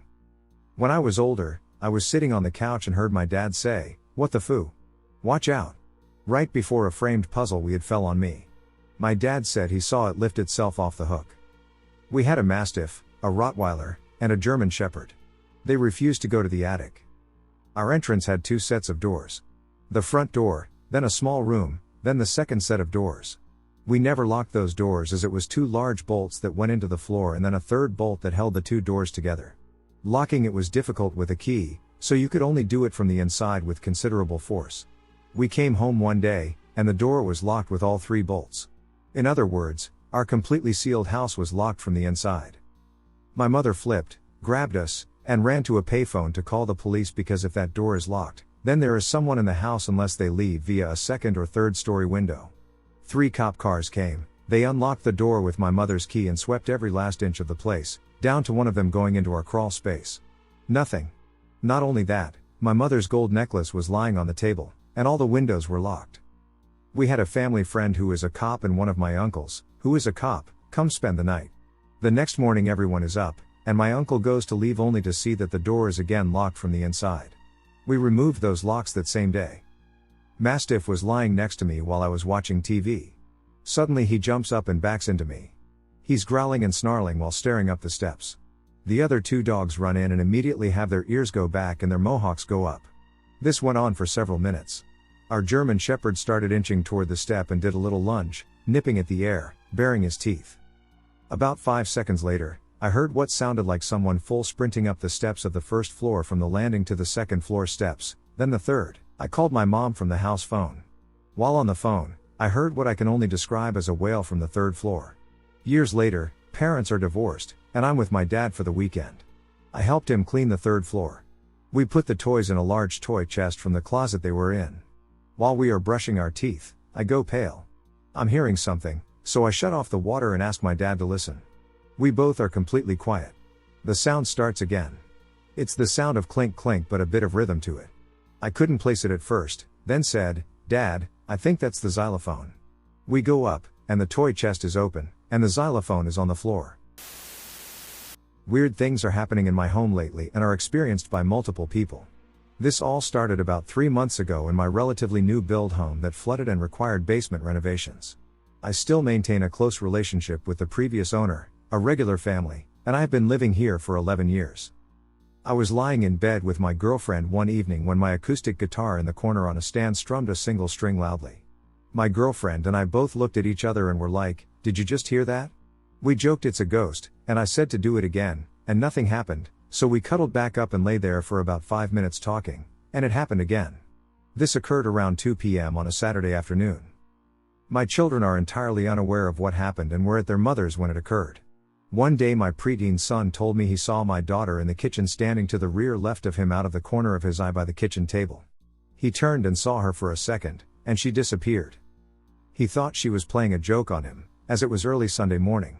When he couldn't find her, he realized she was still fast asleep in bed, and there was no way for her to sneak past him from the kitchen. I said he may have just thought he saw her out of the corner of his eye, but it creeped me out a bit. I was in the kitchen with my girlfriend one weekend making breakfast, and all of a sudden there was a loud bang on my countertop, like someone slamming their fists into it in anger. It rattled my coffee machine and stand mixer visibly. This part of the counter is right above my built-in dishwasher, which was empty, and we agreed the sound was not below counter level but right on the surface, despite nothing falling. We could never explain what happened. I'm a heavy sleeper, but when it comes to my kids, if they are even sniffing different when they are in their bed with a cold, it can wake me up as I know they are awake. Sometimes they will call for water or because they are stuffed up, etc., in the middle of the night. On 3 nights in the last 2 weeks, I have been woken up by the sound of one of my kids calling me, non-urgently, and finding them asleep. That has never happened before. I brushed it off as a weird dream and didn't mention it to anyone. Last week my 10-year-old daughter came into my room just after midnight to ask why I went back to bed as it was a school morning. I was fast asleep for about 2 hours, but apparently I told her to wake up for school, and she went to actually have her shower and get dressed and ready. It's starting to add up, and I'm not really a believer in the paranormal, but I can't explain what's been going on here. So one night I'm driving home from a friend's place. It's pretty late, like 2 or 3 in the morning. I live in the suburbs, and the streets are relatively tight, so I am typically driving pretty slow. I'm nearing the turn to enter my close, and from a distance, I see what looks to be someone outside. Pretty unusual this time of night, as it's all young families and retirees around me. As I get closer, it's definitely a kid, which is even stranger, like, doesn't this kid have parents? They're standing directly under the streetlight with a raincoat on, not raining, and their hood up over their head so that the shadow cast completely covers their face. I know my neighborhood pretty well, and while I don't know most by name, you know who has kids and who doesn't. This corner house 100% doesn't have any kids. That kid's gaze was locked onto my truck, unwavering, turning their head and staring straight at me as I slowly passed, turning right towards my house, this kid only a few feet away. This kid did a full 180 with their body and watched me drive down my street. While I only live 6 or so houses in close proximity, it's just enough that I lost sight of the kid. It was super unsettling. I couldn't even quite explain to you the feeling I got from it. I back into my driveway, put my truck in park, think about what I saw, and say, F it, I've got to check this out. Back into drive and back down the street, maybe 20 seconds, tops, since I passed and kids were gone. Vanished. The roads are straight enough in any given direction that in that short amount of time that kid would have had to straight up sprint to stand a chance of being out of sight. The ducking demon child is gone. I went home, parked quickly, and didn't take my time getting inside and locking the door. To this day, I never saw the kid again or anything that gave me a bad vibe like that. Damned if I know what was going on. If it was a prank, hats off, you did it, kid. The hooded figure at Dark Park. The incident that occurred less than an hour ago involved my girlfriend and me. We have a 5-year-old male Siberian Husky/Alaskan Malamute mix. His name is Yuki, and every evening around 6 p.m. we take him on a long walk at a nearby park. We usually take him here twice a day, but the entity/figure that we just encountered happened this evening. Also, we have gotten to know, or at least recognize, most of the people who come here to walk or play with their dogs. It's not a very well-known park in our city, and I would say that 90% of those who come are from the neighborhood. Another crucial thing to understand is that during the 5 years we have had Yuki, I have only heard him bark twice. Our boy is a howler or a talker. For those of you reading this that own a husky, you know exactly what I mean when I say a talker. Yuki is extremely friendly to just about anyone he meets, and barking at another human being would be utterly out of character, if not impossible. So with that said, let me explain what we just witnessed. Even as I write this from the comfort of my own home, I'm getting chills. So, tonight at about 6 p.m. like usual, we got bundled up, because we are in Washington state and it's 30 degrees outside, and headed out the door, walking on the side of the road towards our neighborhood park. The last few days have been fully overcast and foggy, but as soon as we headed out, we both remarked how extreme the fog was that rolled in tonight. Honestly, I am not a person that gets spooked easily, but the thickness of the fog completely blocked the streetlights from illuminating the park trail. I ordinarily do not bring a flashlight, but I quickly let it be known that I should have one tonight, as soon as we entered the park trail. In typical fashion, we were just discussing the day we had and watching Yuki sniff around looking for that perfect potty spot. During the winter months, most of our neighbors walk their dogs before sunset, so I wasn't surprised that we appeared to be alone here in the park. In fact, I rather like it when it's just us, because some of the neighborhood dogs are a bit aggressive. I was walking slightly ahead of my girlfriend, who was holding the leash for Yuki, and I kept looking back at her whenever I started to talk. At this point, we'd walked approximately 100 yards into the park. I had just finished a statement and turned to make sure I was still on the trail. My girlfriend responded to my statement, and I turned back around to continue the conversation. As I faced her, I almost jumped in the air at what I saw. About 10 yards behind her, walking towards our direction, I saw a very small person, maybe 5 feet 3 inches or 5 feet 4 inches, holding a device with a bright light coming out of it shining up to their face. However, I could not see their face. They had a colorful dress-like garment over what appeared to be dark jeans and a hoodie jacket over that. The hoodie appeared to be 2 or 3 sizes too large and hung over their head in such a way that I could not see any facial features whatsoever. I honestly couldn't tell you if they were male or female, old or young. Also, before you judge me on this, the reason that I almost jumped was because only a few seconds earlier when I was facing my girlfriend, there was no one behind us. Then when I turned back around, bam, they were right there. Mind you, this is not a forested area, so there would have been nowhere for this person to hide. At this point, I'm feeling extremely uneasy. I quickly tell my girlfriend to move off the trail and take Yuki out in the grass to let this mysterious person walk by. By the way, based on the way they appeared, I don't recall ever seeing them here before. So we take Yuki off the trail for a potty break and watch as this person/entity passes by. They do not look up towards us as they pass, nor do they turn their head side to side. It seemed very robotic to me. So strange. Anyway, we spent a couple of minutes while Yuki did his business, and then we were off onto the trail once again. Remember, it's very dark, and we do not have a flashlight. After about a minute of walking, I can see up ahead that the same person that passed us is now stopped in the middle of the trail dead ahead. Just standing there without movement, as the light shines up toward their head. So we stop for a moment and wait. They start to take a couple of steps and then stop again. Just standing there, staring down at whatever it was that they were holding. This is the point where Yuki starts acting strange and full of anxiety. We are not sure what to do, so we decide to once again leave the trail and walk a huge loop around the mysterious fig to catch back up with the trail around 60 yards ahead.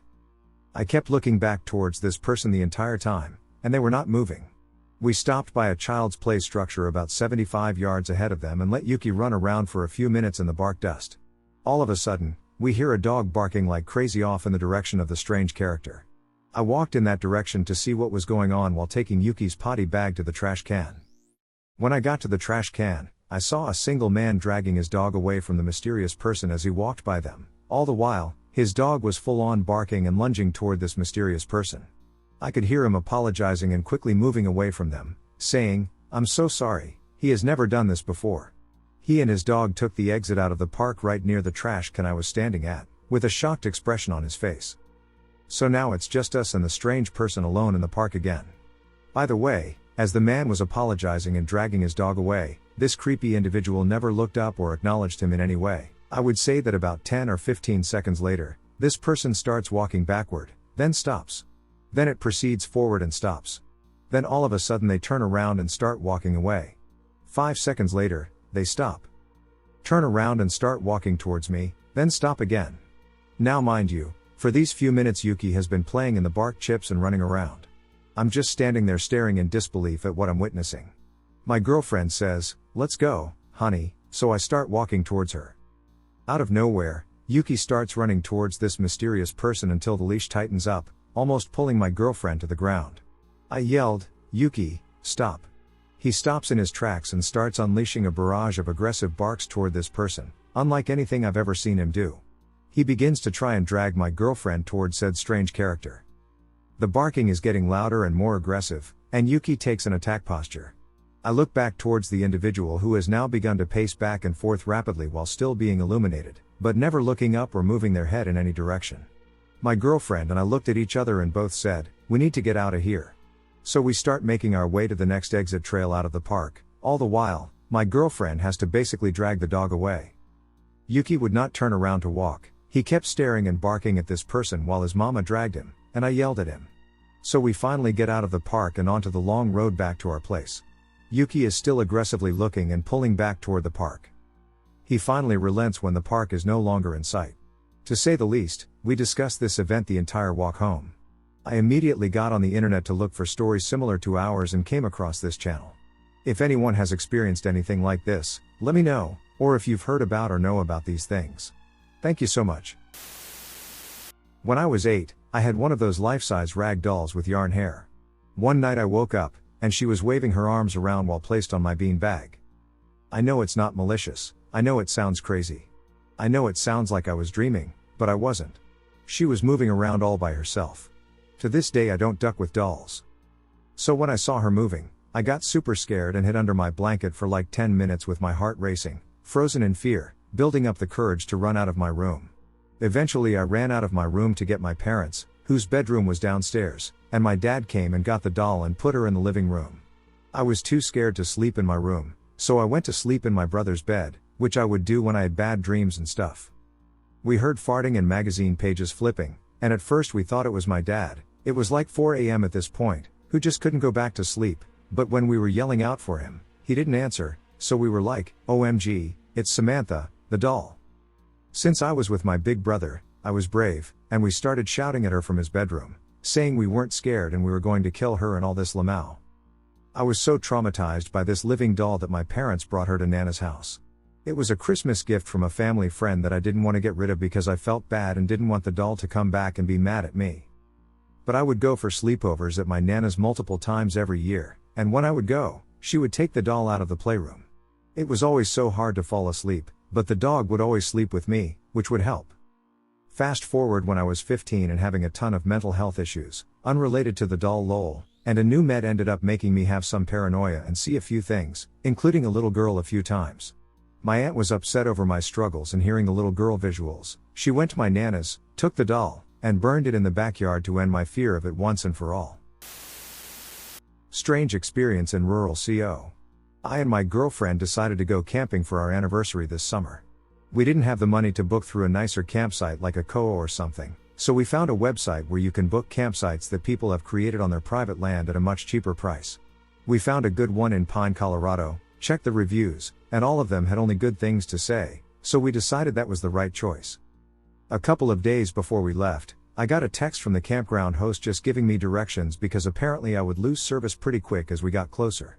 On the drive up, I called the host to see if there was a check-in desk or if we just found our designated spot on our own.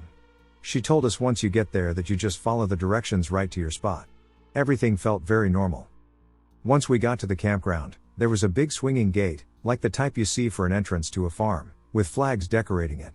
We entered the code she had given us and found our campsite, which was all the way up a really windy hill at the very top. We saw the porta potties, and if I remember correctly, 3 other families with children and 1 older man and an Airstream on our way up the hill. Our site was at the very top, with all the other campers lower than us going down the hill, so we had a beautiful view of the dense forest all around us. It had been raining on and off all day, so we decided to set up our tent immediately just in case it started to rain again. We cooked dinner, read, took a little nature walk, and then decided to sit by the fire and chat for a while. Around 11 p.m., we were both starting to get tired, and we heard what to me sounded like a jet engine starting up, but I want to say maybe like 200 feet away in the forest. For whatever reason, neither I nor my girlfriend acknowledged it and didn't think much of it and went to bed. In the morning we made breakfast and talked about what we wanted to do today. We talked about going on a hike or a scenic drive of some kind. We got ready for the day when all of a sudden it started to rain again, but like really, really hard. Everything got drenched and covered in dirt and mud. We heard the same noise we heard the night before, and this time we both turned to each other and said, "WTF is that?" I've had an anxiety disorder for most of my adolescence, but in recent years I've been able to get it under much better control and haven't had a panic attack in a long time. For whatever reason, I had a terrible one right then and convinced myself that we needed to drive into town so that I could get service to check the weather to see if it would stay like this to determine whether we should stay or pack up now before it gets worse. So my girlfriend complies in order to help me calm down so that I can stop freaking out. Okay, so the town is a 45-minute to 1-hour drive along a windy rural road with a few properties and 2 big-ass churches, not sure what denomination, both painted in unconventional colors. It was maybe a 5-minute drive between the two. Not sure if this has anything to do with what we experienced, but both I and my girlfriend thought it was creepy. Anyway, I know this is a snooze fest, I'm sorry, I'll get to what really happened in a second, so we check the weather. It says it'll be fine for the rest of the day. We get a slushie of some kind and some cooking oil for dinner and drive the 45 minutes back to the campsite. As soon as we got back, we noticed that all of the other campers were gone, and I mean gone, like no tents, no trailers, no trash, like they had all packed up and left. I also noticed that I never saw a host cabin with ice and firewood like it had said on the website. We were weirded out but figured it was just because of the rain. I'm finally relaxed, and I start to cook dinner. While I'm cooking, we hear the noise again, and a little louder this time. We both look at each other with open mouths, baffled but also not taking it too seriously.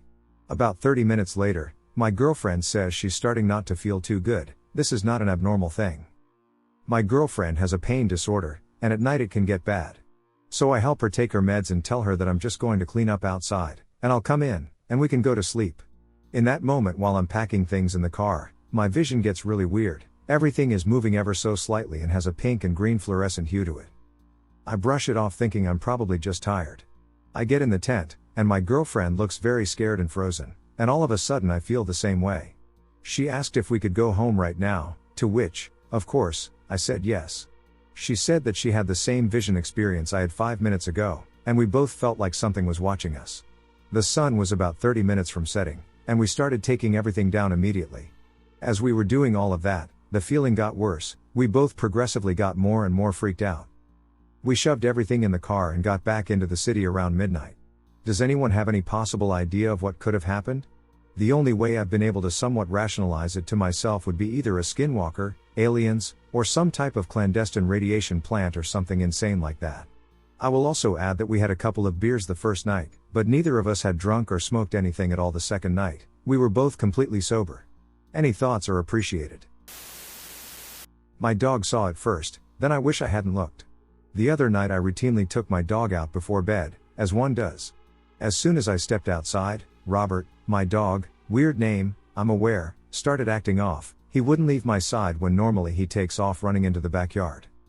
Once we reached his usual spot, he refused to go despite my constant prompting. It was freezing out, and I did not want to be out there for longer than I had to, but he kept looking around. All of a sudden, and this freaked me out the most, he stopped frantically searching the garden, and his eyes locked in on one spot. I've never personally experienced anything paranormal but am aware of the theories surrounding how animals have a special sense for these kinds of things. Robert began to growl underneath his breath and bare his teeth, which is completely out of character for the sweetest staffy dog I've ever met. I tried to pick him up, but he turned to me and almost bit me, which completely threw me because he has never shown any aggression towards people at all. That's when I decided to figure out what the hell he was looking at, but I couldn't see anything, like genuinely nothing, just darkness. That's when a rustle, like wind blowing a pile of leaves, made Robbie freak out. It was a completely still night, absolutely no wind or breeze. That was when I grabbed Robbie and ran inside. Has anyone had experience with animals similar to this? He's been acting strange ever since, and it's freaking me out. A series of strange events. This all happened a few years back when my wife and I had just gotten married. We moved into an older apartment right after getting married. One evening at around 2 a.m., I woke up to a single loud banging noise. I figured it was my wife getting a glass of water, a frequent occurrence, when she rolled over and touched my arm. I sat up and grabbed a flashlight and a gun to find out what it was. The landlord had let us know that the next door neighbor was a recovering meth addict, and there were several people coming and going out of their apartment at all hours. After checking the whole apartment and realizing that all the doors were locked and windows were shut, I went back to bed. In the morning, I noticed that one of the 2 mirrors that were on the wall was missing. I asked my wife about it, and she said that she had not taken it down. We found the square mirror had rolled 5 feet on hardwood floor in a straight line, up a half-inch onto carpet, spun around so the mirror was facing the opposite direction of how it was on the wall, and was standing between a recycling bin and a garbage can. The next strange event happened when a candle went missing right after purchasing it for 9 months and was found at the bottom of a box covered in unneeded wedding gifts that we didn't move or touch from the day we moved in until the day we moved out. The third strange event happened when we were in our living room watching TV and heard a loud click from the old light switch as our light above our sink turned on. A reoccurring event was the small handprints we would get on the outside of our front door, which by itself was not alarming as there were a few kids in the building, but we would also get them on the outside of the sliding glass door on the second level. Handprints in both locations would reappear a few days after cleaning them off. Other strange events were TVs turning on and navigating themselves to different apps on their own, which hasn't happened since moving, purchases being made around 1 to 2 a.m. for various shows from Amazon Video from a device that was not even turned on, and dark corners in a room with blackout curtains even when using the screen of a phone as a flashlight to sneak into bed after staying up late playing Xbox. Sometimes I could see the corner of the room, sometimes it was dark about 2 feet out from the corner, but I could still see the corner at the ceiling. This event is what prompted my wife and me to contact a local paranormal investigation team. I was up late playing Xbox when my wife came out into the living room. I apologized, thinking I had been making too much noise, but she said that she had woken up because her phone had lit up. She sat up to grab her phone, thinking it was a coworker letting her know they wouldn't be in to work that day, when she realized that it was lighting up because numbers were being pressed but the incorrect password was being put in and the screen was shaking, saying try again. Unknown to me at the time of booking an appointment with this paranormal team, it happened to fall on the 5-year anniversary of my father's death. Whether they Googled that information or their medium actually detected something is unknown. They did capture a recording of asking the spirits if George was here. They received a female voice replying, saying, "He is," followed by a male voice saying, "I am." My wife and I, after hearing this, knew that we had probably delved a little too deeply into the matter for our liking. Despite our plans to move, we believe my father would not have communicated with me this way due to our religious beliefs. Thank you for taking the time to listen to this.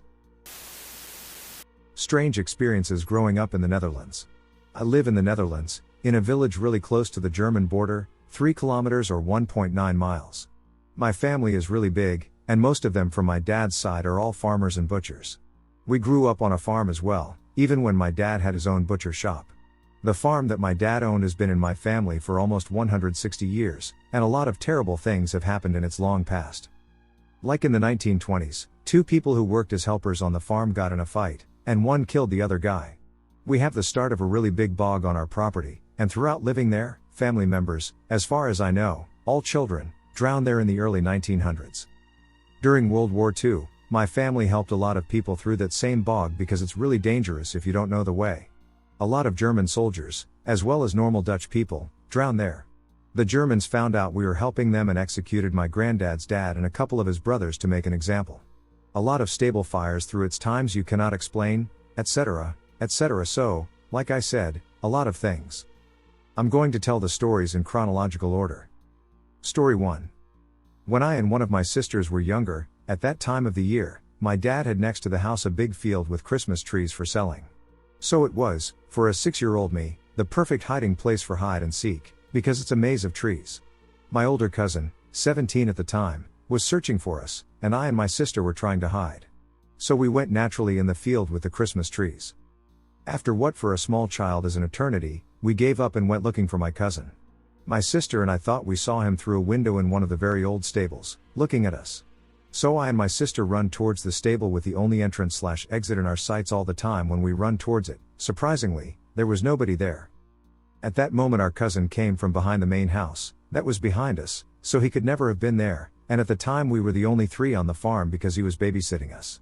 We asked him if he was just in the stable, he said no. So, yeah. Weird. Story 2. I was 8 at the time and already had 6 brothers and sisters, me being the oldest, so we had to room up. My sister below me, and the brother below my sister had to room up in the attic. Throughout growing up there, we always felt when we were trying to sleep that our toes were being pinched. At first we always thought it was one of us just goofing around. It was not. When I was younger, I had sleep paralysis a lot, and at the time, of course, I did not know what it was. Only that it was scary. I realized later what it was, because it happened always in the same scary Sesame Street dream I had. I had that dream so many times while growing up that when I had that dream, I realized I was in a dream and somehow woke myself up but was sleep paralyzed. Why am I telling this? Because one of those times it was different. I did not have that dream, I just woke up. In a really awkward, turned around backwards painfully way, a feeling of a very cold hand smushing my head and my pillow. It was difficult to breathe. Luckily for me, my sister woke up to go to the toilet, and when she hit the lights, she screamed because I was lying so weird. My sister and brother run to my dad. When my dad came up, whatever it was, the moment the door opened, I could move. And I know people in the comments section are going to say it was still sleep paralysis, but I knew the difference. This was way different.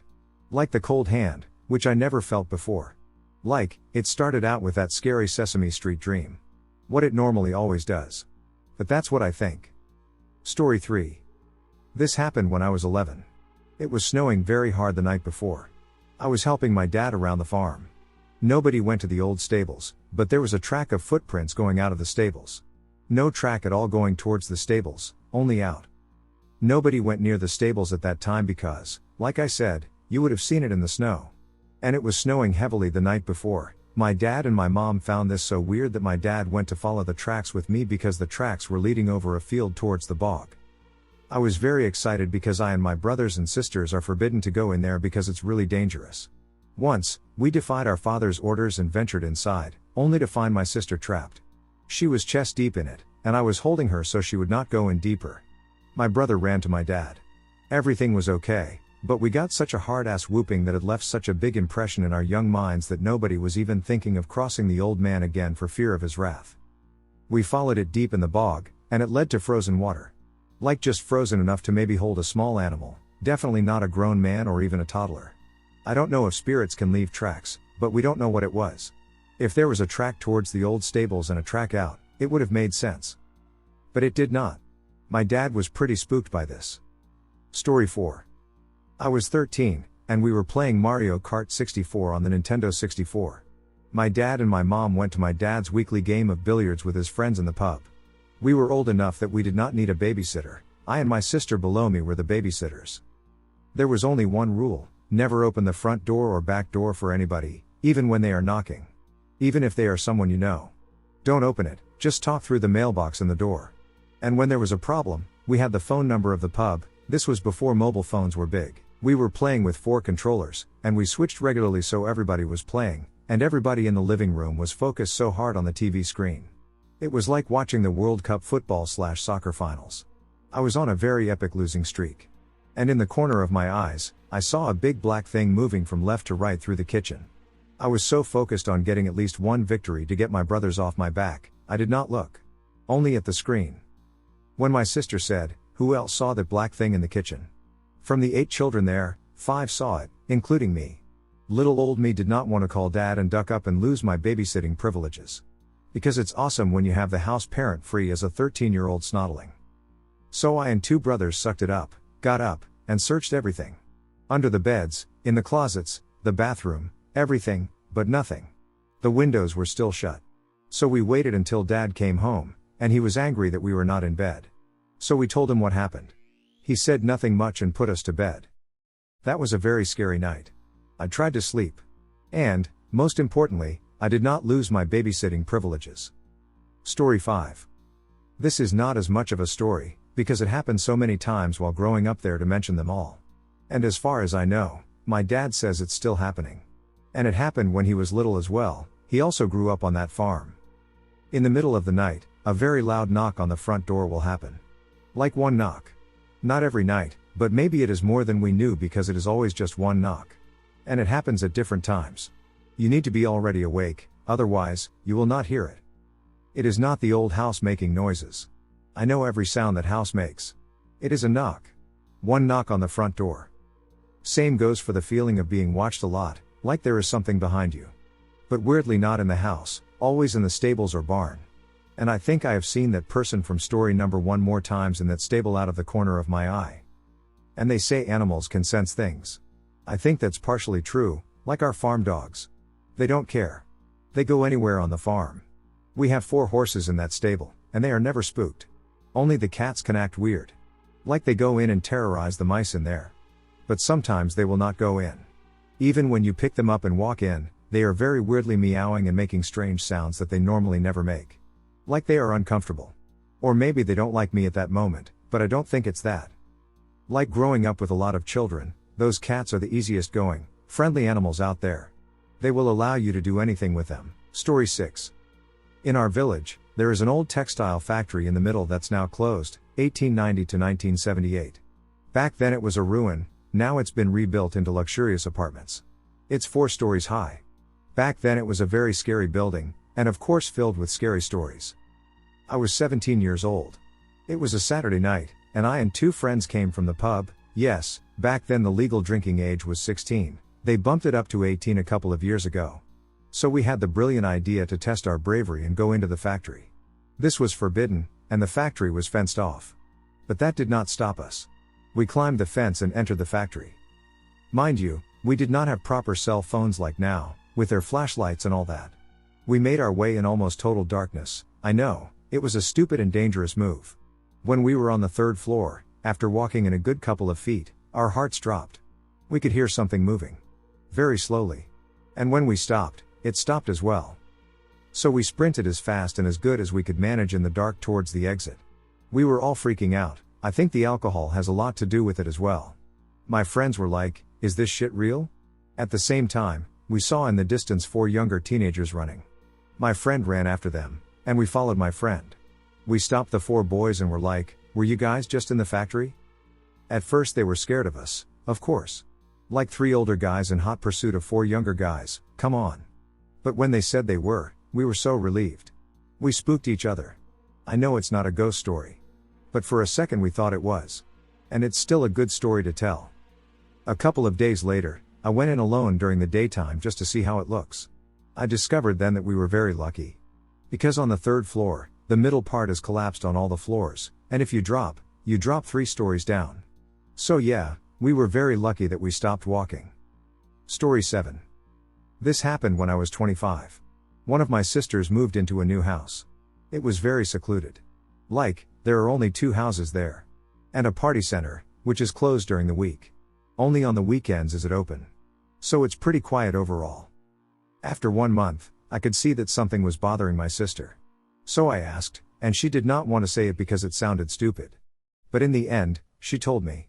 She says sometimes at night you could hear what sounds like a little girl softly crying in front of her house. And it was freaking her out. Because when she looked, there was nothing there, and it stopped when you opened the front door. So she asked me to sleep over so I could hear it as well, and I agreed. Nothing happened on the first night. But on the second night I could hear it. And it was like she said, like a little child is softly crying. Like, very softly. I looked, and nothing was there. I stayed for a 3rd night, and it happened again. And now my sister starts crying. Like, she finally found her own place that she liked, and then this shit happens. Seeing my sister cry, I got annoyed at whatever was making the sound. So I opened the door and yelled, "Can you just duck off and leave us alone? You are not welcome here." And believe it or not, since then it stopped. So I don't know what I exactly did or what it was. But my sister is still living there today. And had no more problems. Help. 3 strange happenings at 2 a.m. in the new home. We recently purchased a home and moved in on November 2nd, 2019. So we've only been there for about 1.5 weeks.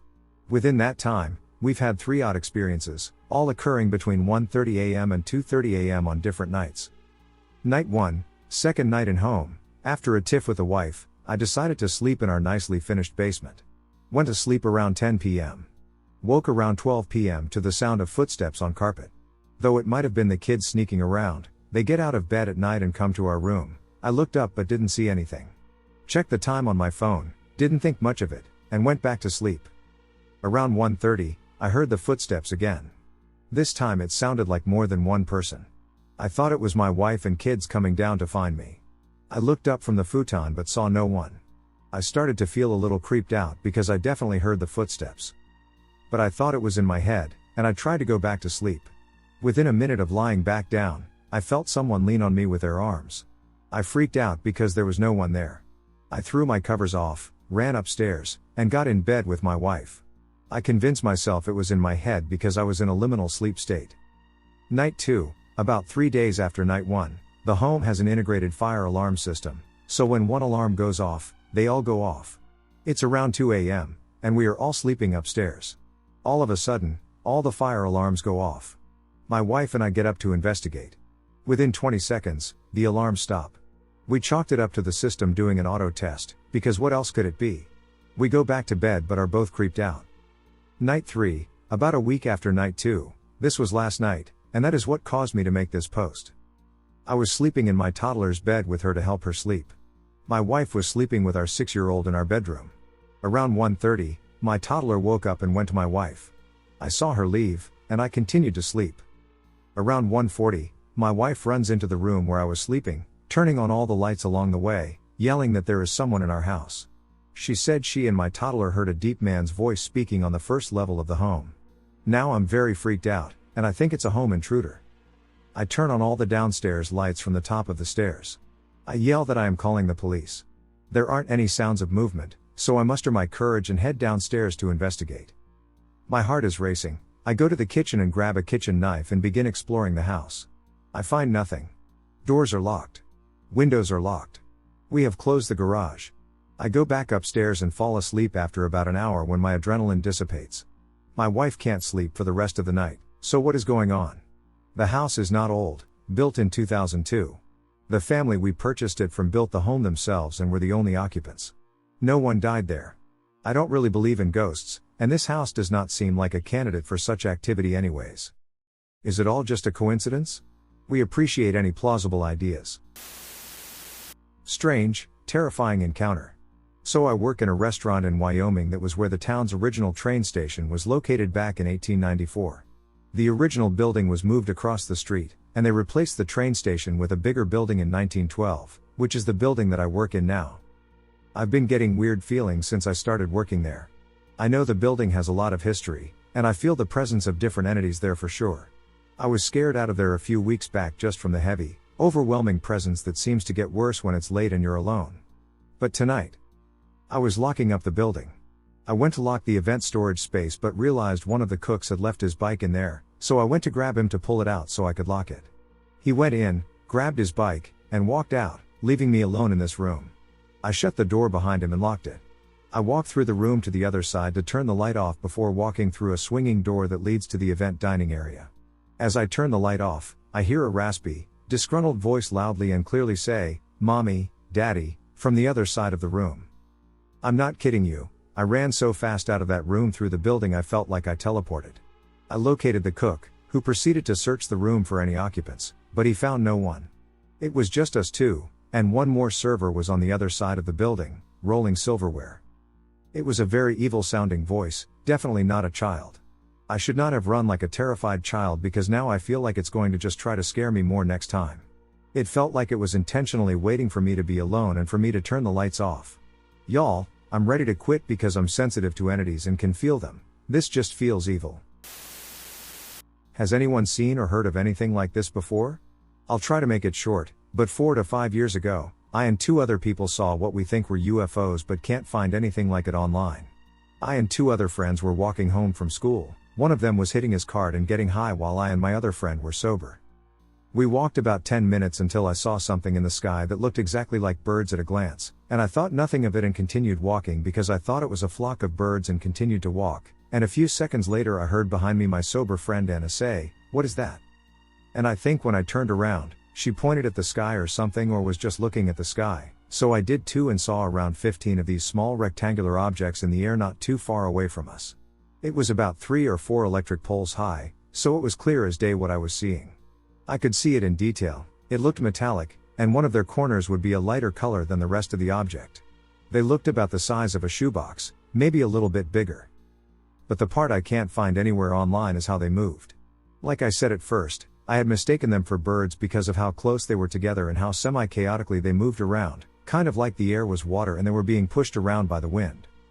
I tried telling my friend that was high to look up and see what's going on, but he thought it was a kite and refused to look up for more than half a second, trying not to fall, but after 10 to 15 seconds of looking at these things, I don't remember which came first, but they would go completely invisible when they flipped over about every 5 seconds simultaneously and would be gone like they were see-through or something. Then a few seconds later they would flip again and appear further down the direction they were going in. But they also went from their disorganized flying pattern to this super intricate pattern, like they were pulsating or something like that, and would come together to form shapes. I saw them turn into squares, rectangles, circles, and a few other shapes I didn't recognize, but they seemed like they were all communicating with each other to make these shapes as they were flying in the direction they have been going in. They were all separated with nothing connecting them and had no motors, wings, or propellers, and was completely silent. They would make shapes in almost an instant. It took about half a second for them to make a shape, then to disperse, then come back together to make another shape. This all happened at a busy intersection too, in front of a lot of people, and the people in their cars didn't seem to notice it, though I guess it was probably a little higher than what a person that would be driving would be looking, but still, it was weird, and we were the only people walking at that intersection because we left a little earlier than everyone else, so the rest of the kids were still a few minutes behind at the school. These things were going invisible and shape-shifting for a while, going into the direction of the school, until they went invisible for the last time and didn't reappear. What do you guys think? I've never heard of anything like this in my life, and I honestly don't think it's drones. I don't know how they could become invisible just by flipping over in broad daylight close enough for me to make out every detail on it. It looked like no drone I've ever seen. Something terrifying recently happened to me at a rural cemetery, and I've been having strange nightmares about it. This happened a couple of months ago.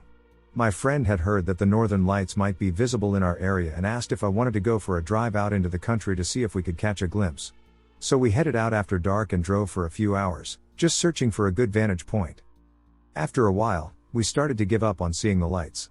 My friend realized that we were close to her hometown and noted that she had been wanting to visit the local cemetery to find the graves of some of her distant relatives. She had recently been researching her genealogy. It was a clear, warm night, and we were both a little disappointed that we hadn't seen the lights. We both wanted to make the trip worthwhile, so we agreed to swing by the cemetery. We found the graves, took some photos, and just wandered around for a little while.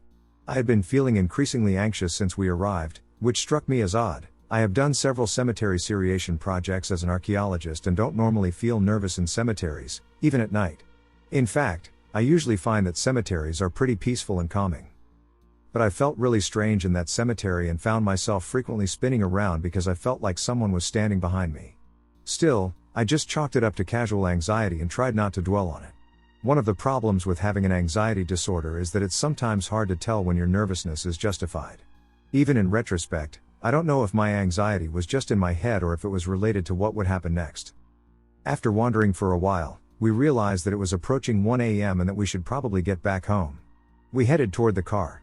The car was in sight, and my friend was a few yards ahead of me when it happened. I suddenly got that nervous feeling again and thought that I heard someone running up behind me. I was starting to turn my head to look back when I felt something collide with my back, right between my shoulder blades. There was a weight behind it, as if someone had actually hurtled into me. The impact was so forceful that I was thrown forward and fell flat on my face, and as I scrambled to get back up, I felt the weight hitting me in the shoulders again and was shoved back down. I glanced up to see my friend running toward me. She had also heard someone running up to us, had heard my initial fall, and had turned just in time to see me being pushed back down. She would later tell me that she had seen my hoodie flattening against my back and shifting, as if someone had been pressing their hands against my shoulders. She grabbed my arm to pull me up, the weight disappeared, and we both bolted to the car. We jumped in and locked the doors. She immediately peeled out, and we sped away from the cemetery. We drove for several minutes without saying a word. I think we were both stunned and, more than anything, confused. She finally glanced at me and said, "What the hell just happened?" I didn't quite know how to answer that. I told her that someone had shoved me to the ground, and she said, "I know. I saw. But what was that? There was nobody there." We tried to come up with a rational explanation, but none of them made any sense. Had someone ambushed me and then bolted? Definitely not. We would have seen them. Had I tripped? No, I had definitely felt something pushing me, and my friend had seen me being shoved back down. Had it been the wind? Not possible. There hadn't been so much as a breeze that night, and if there had been some freak gust of wind, it would have hit my friend, too. We just couldn't explain it. Neither of us had seen anything there. Whatever had pushed me, twice, it hadn't been visible. As the adrenaline faded, I noticed something else. My back hurt. Right between my shoulder blades, right where I had felt the impact, I could feel a sort of stinging, prickly sensation. It felt like my back had been brushed with stinging nettles. I mentioned this to my friend, and she insisted on pulling over to look at my back. She switched the hood light on and pulled the collar of my hoodie down to look. I heard her mutter, "What the duck?" She photographed my back and showed it to me. The skin between my shoulder blades was reddened, and several little blisters had started to appear. They later swelled up and popped. It was as if I had gotten a sunburn or a chemical burn. There weren't any scratches or anything. It was a subtle mark, but it was clearly there. We couldn't explain how I'd gotten burned. I hadn't touched my back, I hadn't rubbed against anything. And it hurt. It continued to sting for several days. I couldn't sleep that night. My back hurt, and every time I started to drift off, I'd suddenly sense that someone was standing over my shoulder, and I would startle awake. I couldn't really understand what had happened at the cemetery, but it rattled me. I don't know if I believe in ghosts or demons, to be honest. But I know that something truly bizarre and frightening happened that night. It's been really difficult to come to terms with this. I already have PTSD from an actual assault, and there is something deeply unsettling about the fact that, in this instance, there is nothing I could have done to defend myself. It's been a major setback in my recovery from the previous trauma. I've had several odd nightmares since then, dreams that are similar to the nightmares that I used to have as a kid/young adult. I don't know why, but for as long as I can remember, I've had dreams in which a creature is attempting to lure/woo me in one way or another, and in the dreams I usually understand this creature to be a devil or a demon. Sometimes it takes the form of an old woman. I had one dream when I was about 13 years old in which I was wandering through a forest. I came across a little cottage with the old woman standing by the porch. She beckoned me inside, and I acquiesced. We spent some time casually talking and baking cookies, but I felt uneasy around her and got the sense that she wanted something from me. At one point I glanced out the window and noticed a group of people standing in the yard, calling out to the old woman. I asked who these people were, and I vividly remember what she told me. They want me to take them in, but I don't want them. I want you. In other dreams, it has had a more sinister appearance, but I always recognized it as the same creature. I sometimes have dreams in which it is sitting in the dark at my bedside, whispering to me. It has a shadowy appearance with long, lanky limbs and empty eye sockets. Its teeth are made of razor wire, and there is something like blood or wine gleaming on its lips.